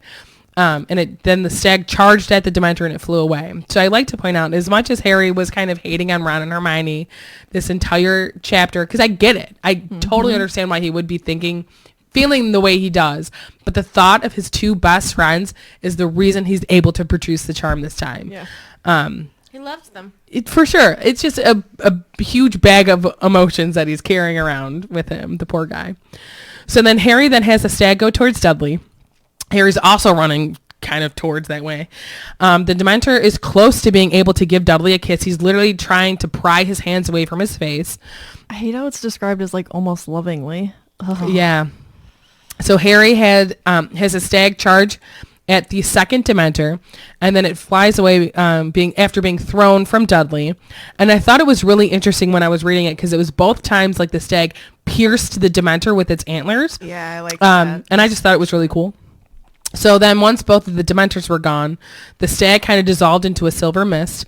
So it was no longer pitch black. The stars, the moon, and the streetlights were back, as was the warmth of the summer evening. And then Harry was kind of shocked at how like it all just seems to happen very quickly. And all of a sudden everything is back to normal. The lights are back on. He can hear the street sounds again. The warmth is back. And he can't believe that they were just attacked by Dementors in Little Winching. And so he kind of looks. Dudley's on the ground, whimpering and shaking. Kind of like Peter Pettigrew was after he got his hand cut off. I mean, he cut his own hand off, but... Cut my own hand. So Harry goes to check on him to see if he can walk, but he hears footsteps behind him. So he turns and he raises his wand, and lo and behold, it's the kind of craziest neighbor that sometimes watched Harry when the Dursleys were out and about. It's Mrs. Fig. Shout out to Figs. What up, girl? You like figs? How you doing? Have you ever had a fig? I love figs. I love figs. I don't know. It's been a long... Oh, it was at a fig or a date that I ate that It was a Marty... date. It was a date. I've never had a date. We know your wife is not nice. Megan. You know what though? Shout out to Nature's Bakery fig bars. I thought you were going to be like, shout out to people who go on dates. So good. We went to the movies. I know, babe. So Mrs. Fig is running towards them, shopping bags swinging from her arms. Her feet were half out of her slippers. Her hair was askew. Oh my God. Yes. I just want to say that like this scene in the movie, I think that she just looks perfect. Yeah. Like the casting of her, like her costume, like everything was just done so well. How she's got like the little cart and she has the little like cap on her hair, like Yes. my grandma and my great aunt used to wear whenever they would go outside and it was raining. Oh my God, it's just so cute. So Harry goes to like kind of put his wand away and like hide it. And her response was, "Don't put it away, idiot boy. What if there are more of them around? Oh, I'm going to kill Mundungus Fletcher." I said, "What? OMG, Mrs. Fig knows about magical things. This is brand new information." And then there's also Figs got facts. an article. I'm not going to read this whole thing, but there's an article about unsung heroes Arabella Doreen Fig. Oh, you give her a middle name, but other people don't have first. All right. They don't even have birthday. Yeah. Okay. Read it. Okay. I'll just read the first paragraph. And it just says, for most of Harry's childhood and adolescence, Arabella Fig was just the peculiar cat-obsessed old lady who looked after him once a year or so. It wasn't until Order of the Phoenix that he and we realized Mrs. Fig was so much more than a neighborly figure. She turned out to be one of Harry's fiercest protectors and one of Dumbledore's most trusted confidants. We may even go as far to say that without Arabella Doreen Fig, Harry's life could have taken a turn for the worse after the summer of 1995. Here's our celebration of all things Fig and how she saved Harry by a whisker.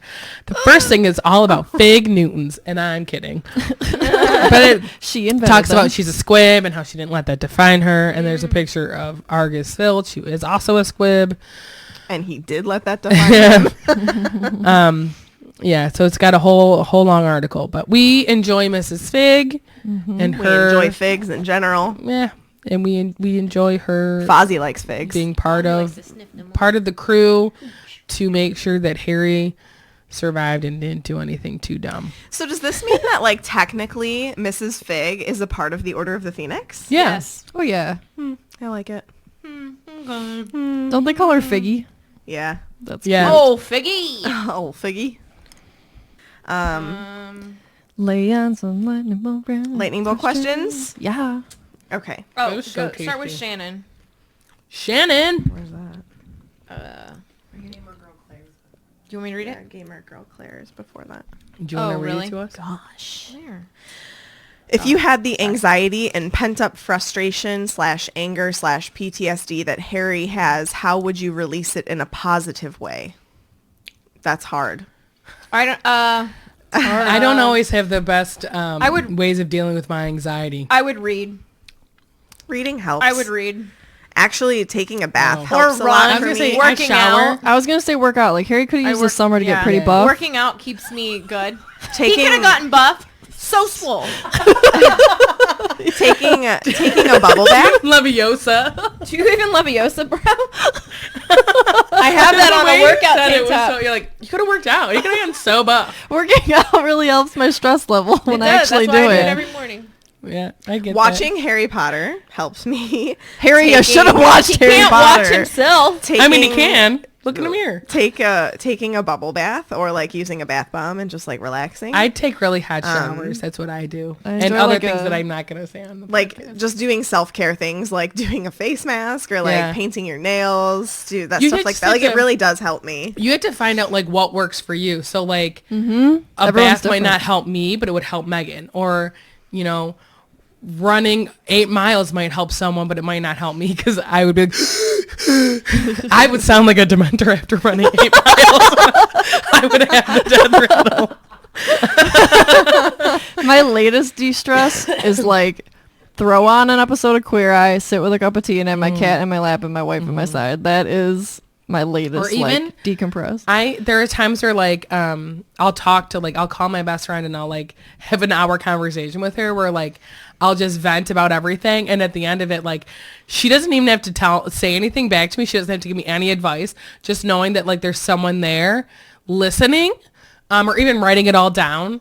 And no one's ever gonna read it, but like I've written it, I've put it on paper, I've gotten it out of my head. Helps me a lot. I've journaled and then ripped up the pages and it helps. Or even journal, like we did this in high school where like we did this thing where we wrote on paper and then I'm like, we're just going to burn it. So like you wrote it down and then like it's something that you don't even want other people to read and then you burn it so they can't even get it. Yeah. It does help.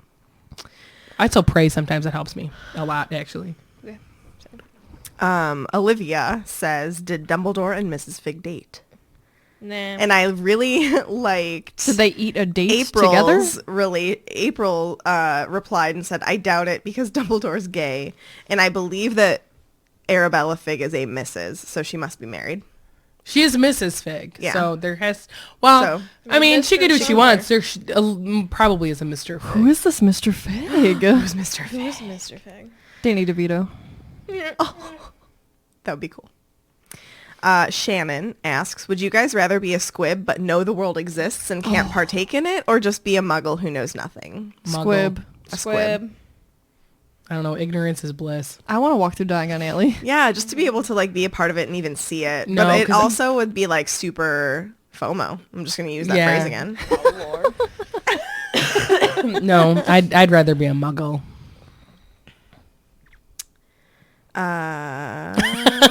Next question. Okay, so I'm gonna skip this one that says like, what do you think that that Dudley was thinking? Because like it's in the next chapter where he like talks to Yeah. Mr. and Mrs. Weasley, and I want to talk about it in that episode. You mean so- Dursley. Yeah, Dursley. What did I say? Weasley. Dursley. He So talks to some witches and wizards. so we're gonna hold off on that, but it's a good question, and there's an answer. Joe actually has answered that. Oh, I didn't know. I'm excited. Gabrielle, this is kind of personal, and nobody has to answer if you don't want to, but what would you see or hear if a Dementor was near you? Does anybody want to answer that? Oh, I don't want to answer that. You don't really know off the top of my head. I I don't think want it to dive would- too deep. Is it A- something that's like it's something that's already happened to you, right? Usually. Is it? I mean, I guess think it doesn't- is I because think it's everything is. Harry. It's everything that Harry's already experienced. I'm gonna pass. Yeah, it's the horrors of your past. Yeah. Yeah. I'll say it was probably my grandma dying, like because I was with her. Like, she came home on a Monday and she died that Wednesday, and I was there when she came home, and then I was there all day Tuesday and slept over Wednesday, and then was there. So it was probably like that. Yeah. It would take me a long time to like think about it. And I don't have an answer off the top of my head right now. Samantha asks, where would you hide from the Dursleys if you were Harry during this summer? I would honestly walk the streets like he did. Yeah. Like that's how he's Dude, getting like venting right now. He's got an invisibility cloak. If you want to watch the news, hide under that sucker Dude, and watch right? the news. For real. You're smart. I know, it's why I'm a Ravenclaw. I Harry probably is would not. just be a hermit I would and be chill in outside. my room. I would be wherever it's coolest. Yeah, I'd be Yeah. outside probably. Okay, Molly asks, we know Dumbledore. Hold on. Yes. Think about if you went to like the local swimming pool or something with the invisibility cloak, but he's also like still soaking wet. So all you see is like Water wet drops. footprints or like wet capeness, That like would be walking really the funny. Yeah. Molly asks, we know Dumbledore kept Harry in the dark because he felt it would be for the greater good. Do you think it was actually the right call? No. This is a hard no That's for a, me. that's a yes and a no for me. I think with some, here's the thing that's like the like edge of the sword kind of thing, where, you know, if things didn't happen the way they happened, I don't think the end of result would be what it was. Right. I think that unfortunately, you know, all the things that Harry, like, that happened to Harry turned him into the man that he was when he went to face Voldemort and do all those things. So I think things are necessary, like as much as it sucks. Like it's all the things that he's gone through sucks and it's horrible. But I don't think he would have made the sacrifices that he made. You know what I mean? Meg and I ahead. Meg and I literally discussed this like the other day.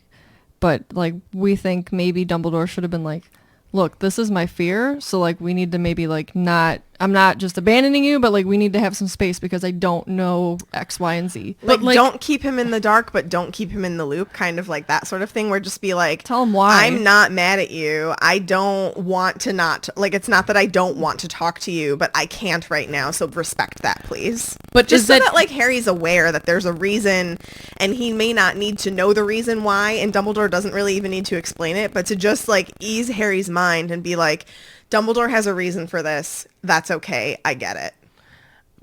And I can understand why you'd say that and all of that, but at the same time, like if I was in that situation, it would still bother me, and I'd want to know more, and I'd want to I would He be would go pestering. out and maybe he thinks that he would go out and be a little bit of a flighty, like serious, and to try and figure things out. But I get what you're saying. And as adults, you know, we have to go through our lives and, you know, help if you have a child or if you're in a profession with children and you have to make decisions for them because they are children. And hopefully you're doing what you think is right at that time. Now, when we see Dumbledore, yeah, we can point fingers all we want because we've read the series and we know the outcomes and we know the details. But given right now, I think everybody needs to take a bit of a chill on Dumbledore because he was doing what he thought would be best for Harry. He had Harry's intentions at heart the entire time. And I think people give him a hard time like, well, you should have done this. You should have done this. Yeah, but we can say that about everything we do in our Hindsight's lives. 20/20. Yeah. And True. it just... If you think about it just kind of like... at the end of the day, yes and no. Dumbledore is human, and no one's perfect, and life does not come with a manual being like, this is what you have to do. So like Tiffany's saying, you know, he's thinking like what's best for him and for Harry is how he's dealing with it. And maybe he would have gone back and done things differently, but I say Maybe you can't go in the past, but they have time turners. Maybe if he would have just said, trust me. That's what I'm... But like, Harry that's what I'm does. saying. I mean, and I think he's Yeah. struggling with that Say as nothing well. but like, just trust me. And I What- think Harry would have maybe been respectful of that. What bothers me with Dumbledore in this moment is that in my mind, there's no way he doesn't know that Harry is affected by seeing Cedric get killed. And like, I know that there's not really a lot of talk about mental health in the Harry Potter books, unfortunately, even though there are parallels to it throughout the series. But like, you would think that, especially like knowing what Dumbledore has gone through in his past, that there's gonna be anxiety and there's gonna be PTSD, and that this is not the correct reaction and it's gonna hurt Harry mentally in the moment. I just like can't believe that Dumbledore, as the adult that he is and the things that he experienced and went through, wouldn't have been like, oh wow, I bet you Harry is gonna have serious PTSD from watching his classmate die in front of Voldemort and seeing his biggest fear come back to like strength. Maybe he just didn't know how to deal with it. I think part of that. Hello. I think part of that is though, Dumbledore has gone through where he has lost his sister. You know what I mean? So he's gone through all of this, and he doesn't want to think of Harry because he helped raise his sister and do all of those things. So like he's helped, not that he helped raise Harry, but like he is a big important part of Harry's life. And I think selfishly, he doesn't want to get too involved because he knows how much losing his sister affected him and hurt him. Yeah. And he knows that, I think at this point, he knows that Harry has to die, or if he doesn't know 100%, he's like 99% sure that he's gonna have to die, and he doesn't want to have to feel that way again with Harry. So he's trying to distance himself as well. I think is part of it. Yeah, but it's also like, so you're protecting your feelings. We all know that Dumbledore is self-preservating. Right. That's just who he is. Nobody's perfect. It's a lot to talk about. We can say it was okay, and we can say it was completely wrong. It's literally both. Yeah.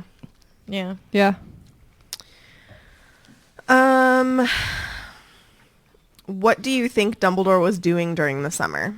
None your business. I don't know.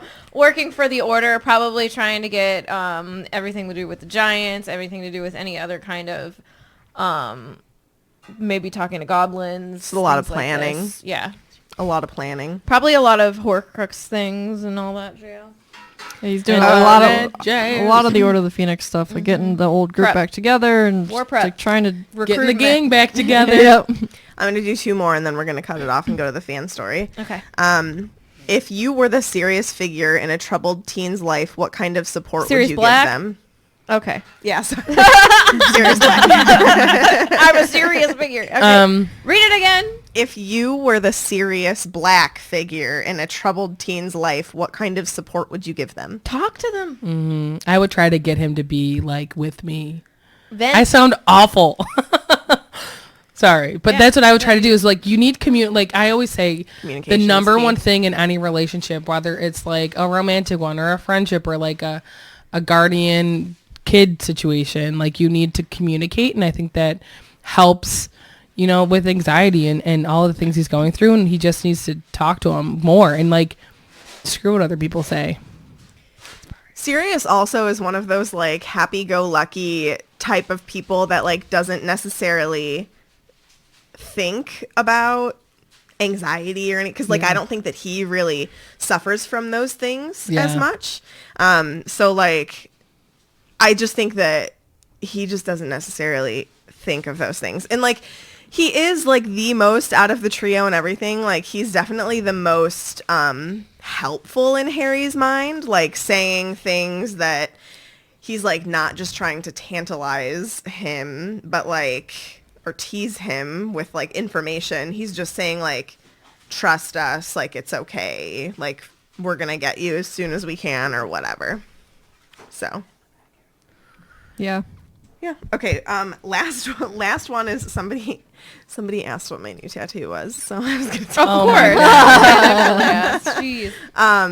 So I got it's like in a diamond. It's super stylized, and I'll post a picture of it in the group. It's like super swollen right now. Yeah, but it's so much? Sorry, it's warm. Don't touch it. But it's the viaduct in Scotland that the train goes over, the Hogwarts Express, and then there's the flying car like above it. And I love it. It's pretty cool. Adorable. It's like all line art. It's really cute. It's really cute. That's awesome. Yeah. Fan story. All right, this one comes from Lexi. Hey friends, finally sending in my Potter story after listening for a couple years. I was hoping to have this read on the podcast at some point during Order of the Phoenix because my story I think best relates to the themes of the book. Here it goes. I'm sorry it's a little long. Don't apologize. No, don't. My name is Lexi. I'm a proud Ravenclaw surrounded by loved ones who are nearly all Slytherins. Oh. I grew up listening to my mom reading reading my brother and me the Harry Potter books every night before bed. Before the releases of each movie, we would do a reread of all the books up until the current movie. I remember my dad thinking it was funny to quote Voldemort in Sorcerer's Stone, walking around saying, "See what I have become. See what I must do to survive." Oh my gosh. Insert Voldy voice. You're welcome. Harry Potter has always been not just a series of books, but a part of my life. Starting middle school, I developed depression. It has been consistent since then, but I had it managed. Harry Potter kept me sane, and in times when my depression was really bad, I would turn to the books or movies. In 2016, I was confused about what I wanted to do with my life. I decided I had been working as an EMT and really liked the medical field. I really felt this was the best fit for me. I was the top of my class throughout nursing school and into my last semester. My depression worsened during school, and I developed anxiety, but pushed through. During this last semester, I was kicked out of my nursing program after being accused of a HIPAA violation, confidentiality issue for those who don't know, which, come to find out, was not a violation at all. It also was reported to my job at the time, causing me to lose my job. I was in shock. I had finally hit rock bottom. I made an attempt to take my own life. I took too many pills. I contemplated taking a lot more, but something held me back. I fell asleep. Luckily, my boyfriend came home and was concerned about me as I had not been answering my phone. He brought me to my dad's, where I broke down further and had to admit to my dad what I did. They took me to the ER and ended up being placed in an intensive outpatient therapy program for months. During this time, I found your podcast after my mom suggested I listen to it to bring me back to my Harry Potter roots. I was instantly hooked and started binge listening. The podcast gave me something to take my mind off of my depression, and no exaggeration, was one of the main factors in my recovery. Oh, wow. You promote kindness, perseverance, happiness, and the importance of mental health. You do not tolerate negativity and have truly created a safe and incredible environment like I've never seen. I asked for this to be read during Order of the Phoenix because after my suicide attempt, I reread the books again and realized that I had a new connection to the book that I hadn't had before.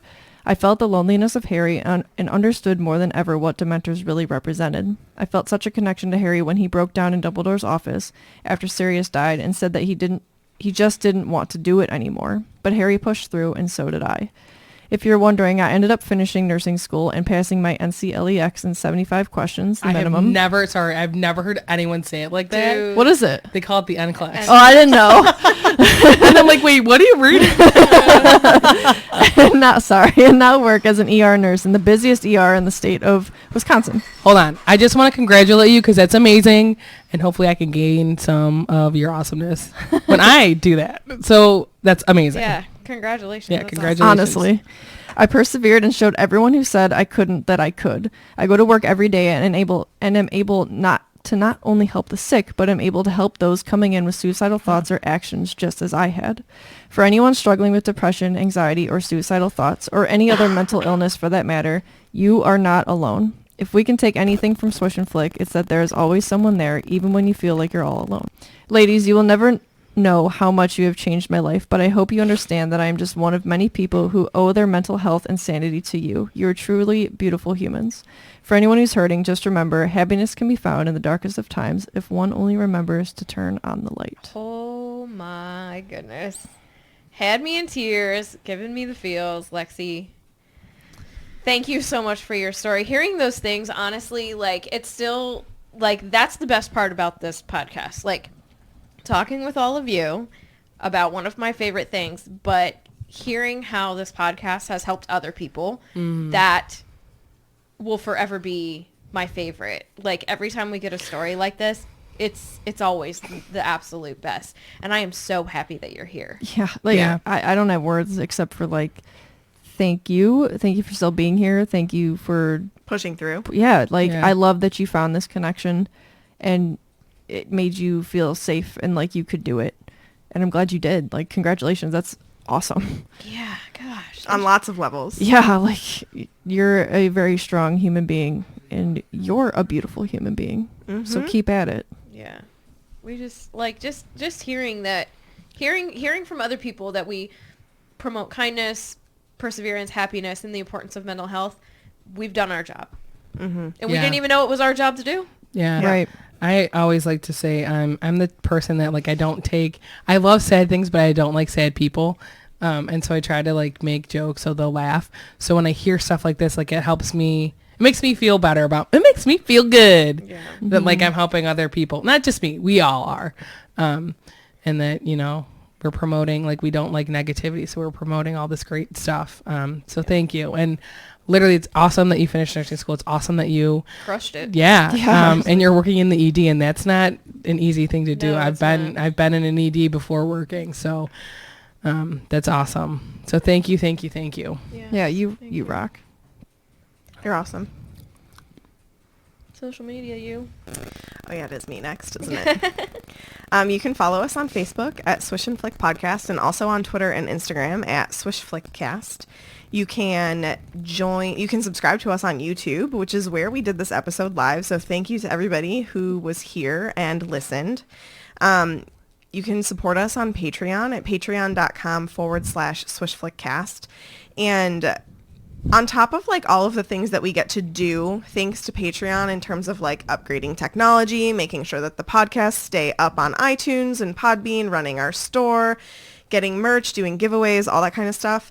We also really want to donate some of that money towards like the fires in Australia. We are going to be making a donation from us and from Patreon to the Irwin Foundation. I can't remember the exact name, but it's a foundation from the Irwins. I believe it was started in 2002. I just started following them on the Twitter. But they've taken in tens of thousands of animals. I think they received their, like, the foundation itself received their, like, 90,000th animals. Wildlife Warriors. Yeah, Wildlife Warriors. So we're going to make a donation to them for all of the work that they've been doing with the bushfires. It's also going to help us out with running this fundraiser for the trans community. Just like donating to different LGBT foundations and whatnot. So like, thank you guys so much for helping us be able to give back to the community in so many different ways. So this week, the Wildlife Warriors treated their 90,000th patient. I'm going to show people on YouTube what this patient looks like because this is it a bat? It's a flying fox. This is what your money's going to go towards if you're a patron. Yeah. So, I mean, with all of the fires going on in Australia it's absolutely devastating, all of the wildlife that we're losing. And it's important to us and it's important to the earth and it means a lot to us. So anyway, if you want to help contribute to those things, we're going to post, like, I need to make a page on our website that lists out all of the places that we've donated so that you guys can see where the money is going to. It's really important to us. We just want to do good. Yeah, we just want to do some good. So, well, we didn't think that we were going to be doing would get this big. Right. So for sure. I mean, 1,000%. I feel like it's only fair. only It's only right right, to give it back. Right. It's very Hufflepuff. So you can find us on Patreon, patreon.com/SwishFlickCast. And also, if you want to make sure that you're subscribed to us on iTunes, that would be awesome. And also, if you haven't, leave us a review because they mean a lot and they get more people to listen and join the community and be a part of the Swish community. That would be helpful. Tell your friends. Spread that light. And also, you can check out our website at swishflickcast.com to see all of our merchandise. And then also bios and news, what we're up to, all of that fun stuff. Yep. Okay. You can find me on Twitter at tiffswish_flick. I tweet a lot more than just Potter stuff, though. So if you don't like sports or video games, Or Star Wars. or Star Wars, yeah. But as of this episode, I'm ending my Christmas break. Gonna be going back to work and getting back into the routine of just kind of like everyday life. And I've been making crock-pot dinners every week, and I've been trying new recipes, which has been really fun for me because I really don't like anything to do with the kitchen except eating food that's made for me. So now I'm making food. Is that your New Year's resolution? No, I've been doing it, though. Nice. I've been doing it for like a couple months now. Couple months. Good for Yeah. you. Well, it is Seriously. crock-pot. Still, like, but you're still, still I mean- making food. I don't know how to do that. I had to bring out measuring spoons, so Whoa, that's pretty Tiffany. much cooking, right? If I didn't have Meg, dude. Well, and also, Katie and I just got a stove. Yeah, we've been living without a stove since September. August. Yeah, August. So yeah, we finally have one. It's not hooked up yet, but it will be. Let's cook this some week. stuff. So that's exciting. But you can more than one cookie at a time. you can follow Katie and I on Twitter and Instagram and on YouTube at the Petrus Family. If you guys want to see a really cool wedding that we're working on coming up in a week, we'll post that on our Whimsy Creative Design Instagram too. So And probably on the Petrus Family. it's Potter related. It's Potter related, and we've done a ton of really cool stuff for it, and I'm excited to share it. You're awesome. And also, if you guys like Friends, the show, Friends. Friends. It's F.R.I.E.N. S. D.S. Oh yeah, D. So yeah. Anyway, we are more than halfway through season 1, and You're still on season 1. I Do feel you like- do you still have your favorite characters being the same people? no. Meg's just changed. Mine's the same. Last now. episode, mine changed to Chandler. That's what right. was the last episode? It was the one with 2 parts. Tell me what happened is was what like she's the- asking. So it's the first one that's like Sorry, 2 friends. episodes. Friends long. spoilers. Friends spoilers. It's off Netflix, so I don't know where you're gonna watch it. It's the one that is like 2 episodes long. Okay. And Not giving any information. The one with 2 parts. Okay, so there's 2 episodes. What happens in them? She's getting to it. Rachel and Monica commit insurance fraud.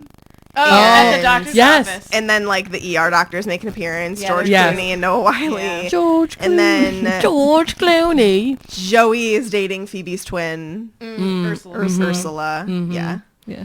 And he's like surprised that like they have the same birthday. Yes. Yeah. So that's where we're So at. now But your favorite's Chandler. I enjoy Chandler and Phoebe a lot. What did Chandler do in this episode? I don't know. I'm trying to remember like what that's happened. also the one that Marcel ate Scrabble tiles and Chandler. Oh yeah. And they he's said worried. that they He's found. trying to spell monkey. And he's trying like isn't Ross like worried about being a dad? Yes. Yeah. And then they're like, look at how you were like concerned about this monkey. You're gonna be a great dad. yeah. pretty Oh my much. God, I hate Marcel. But that's Oh, I another know. conversation. I don't particularly care for Cannot him stand either. Marcel. I'm like, so when is this monkey gonna be gone? Okay, thanks. So is your But yeah, it's favorite called still Friends Chandler? Watching Friends. Yeah, Katie I still love loves Chandler. He has a direct connection to my funny bone. I mean, I am Chandler. Like, I would say like I'm 70% Chandler, and then I'm a little bit Monica, Phoebe, and Joey's the rest of me. I feel that too. Yeah. It's really hard to pick a favorite if I'm being honest. Like I started with a pretty strong like, yeah, I really like Ross. And then now it's just kind of like I don't really have a favorite, but if I had to pick one, I think I would say Chandler right now. That's because he's the best. So There's just times where like there's things that Chandler says that like I feel like he's taking the words out of my mouth. he's funny. He's a funny guy. And yeah, and then our friend Chrissy does it with us, and she's like a super fan, like knows everything about everyone at all times. So she's like as into Friends as we are into Harry Potter. Does she have trouble not spoiling it? Sometimes really there are good. like some things where she's like, so this is the first time we see blah blah blah, and I'm like, oh, so they come back? And she's like, oh shoot. That's something I would do. But like big things, no. But I mean, it's really hard to avoid some spoilers. But Well, yeah. Especially with a show that's been around for so long. yeah, Yeah. But I'm doing my best. I just Is love that your part too? Anything you want to add? You could follow me on Instagram at O'Malley with 3 H's, and then I'm just soaking up my break, doing a lot of working and podcast stuff before I have to go back to school. I'm trying to find her voice. Yeah, and it's been days, been so I don't lost. know. I don't know when it's ever coming back. Maybe it won't. And then I will say, so I started watching. Well, I finished watching The Witcher on Netflix, and I Don't say thoroughly. anything about it. I'm not going to. I don't know. I didn't know anything going in. I've never played the video game because I'm not a video game player, and But I'm not. What? you've been playing a game recently. Oh my gosh, I'll talk about I'll it. let you get to it though. And I didn't read the books, but I might. Part of me wants to read the books, and part of me just wants to watch the show. Yeah. And let it be its own thing, but I don't know. But I've thoroughly enjoyed watching the show, Good. like to the point where I like am already watching it again, and it's been like not even a week since I even started like the first go around. Yeah. I really, really like it. And I like can't wait. I literally was like, I don't understand why season 2 is not here. And season 1 just came out like 2 weeks ago, or not even. But I really liked it. You got a long time to wait. I know. Literally, though. I know. Speaking of TV, really quick, I just want to chime in and say that we just started watching the show You. Fantastic. Yeah, I'm not done with season 1 yet. I have one Is that a episode Tiffany left. show? No. It's suspenseful. You might enjoy it. It will make you absolutely despise social media. It was on Sheesh. But it's really good. I'm sorry. The queen just arrived. Mom, you should pop in over here because we're live on YouTube. You look awesome. So my mom's family, they're celebrating Women's Christmas. You look awesome. Which is typically great. come like stand behind Like here. right here. Can you? So can you get through everyone's getting dressed up and celebrating it at my cousin or my aunt's house. So my mom got all dressed. Everyone bow to the queen. Can you see her? Oh Wave my. to the queen. Of course it's lagging. So it's typically celebrated in Ireland on the 6th of January, but they're celebrating it today. So she's going to that all dressed up. You're amazing. It's so funny. So The Witcher was really good. You was really good. The first season was on Lifetime. Season 2 just came out on Netflix. I haven't finished season 1 yet. Of who? Of We're You. like halfway through season 1 and it's It was really on great. Lifetime. Yes. Yeah, I'm not watching it. It's genuinely, you might, Tiffany, you might actually really I like. might really What I like mean it. by that, it's like, it's not like Game of Thrones where like there's things in it you don't want to watch. Mm-hmm. So you might want to watch it. Yeah. But I also have been playing with a Tamagotchi on my phone. She's like showing me all these things It's that her just so Tamagotchi interesting. could do. And then the next day she was like, have you seen my Tamagotchi? I'm like, yes, you made me watch No, so my friend had surgery and my friend Jen had surgery. So my other friend Joelle and I went to the hospital like with her parents and her husband.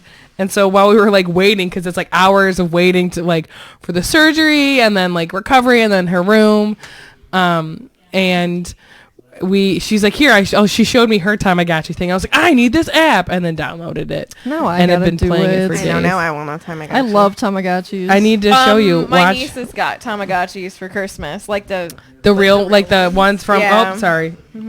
yep. Tell your Tamagotchi to be quiet. I know that's the Yeah, for annoying thing. real. Like it plays like ads that are loud, but when we were talking about like having Tamagotchis as kids, and like I had a neighbor that was an only child, so she had like 7 Tamagotchis, and I don't even know if I had one. But That's hilarious. yeah, yeah. But go ahead. We can end this now. We're done. Yeah. Well, we've got just extra voices today. Yeah. All right. 'Tis all. Yep. Yep. That's all, folks. Welcome to a new book. Get ready. It's gonna be sad. Oh. Seriously sad. Seriously sad. Oh. That's for By the end of it, he's not Sarah. sad anymore. Sarah. wow. I literally have nothing else to say except that concludes this week's episode. Thank you so much for listening, and don't let the muggles get you down. Amazing! Just my voice. I hate that my my Google Docs is like, you're signed into this account. It's like, yeah, I know. I want to be signed into that. Like, is it okay? Stop asking me.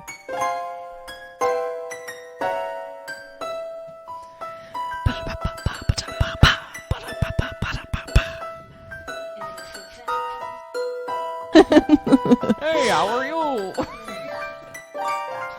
I have to read from the chapter, and I have to find it. Katie, what are you doing? You I amateur. don't know. Amateur hour with Katie. I don't do this podcast. That's not even a book. I can't even find it. Google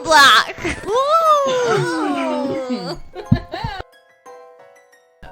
Is everybody ready? I'm kind of nervous. Like a good kind of like the good kind of It's anxious. genuinely been a very long time since I we've recorded. know. Yeah, but this is good stuff. George. I hate that my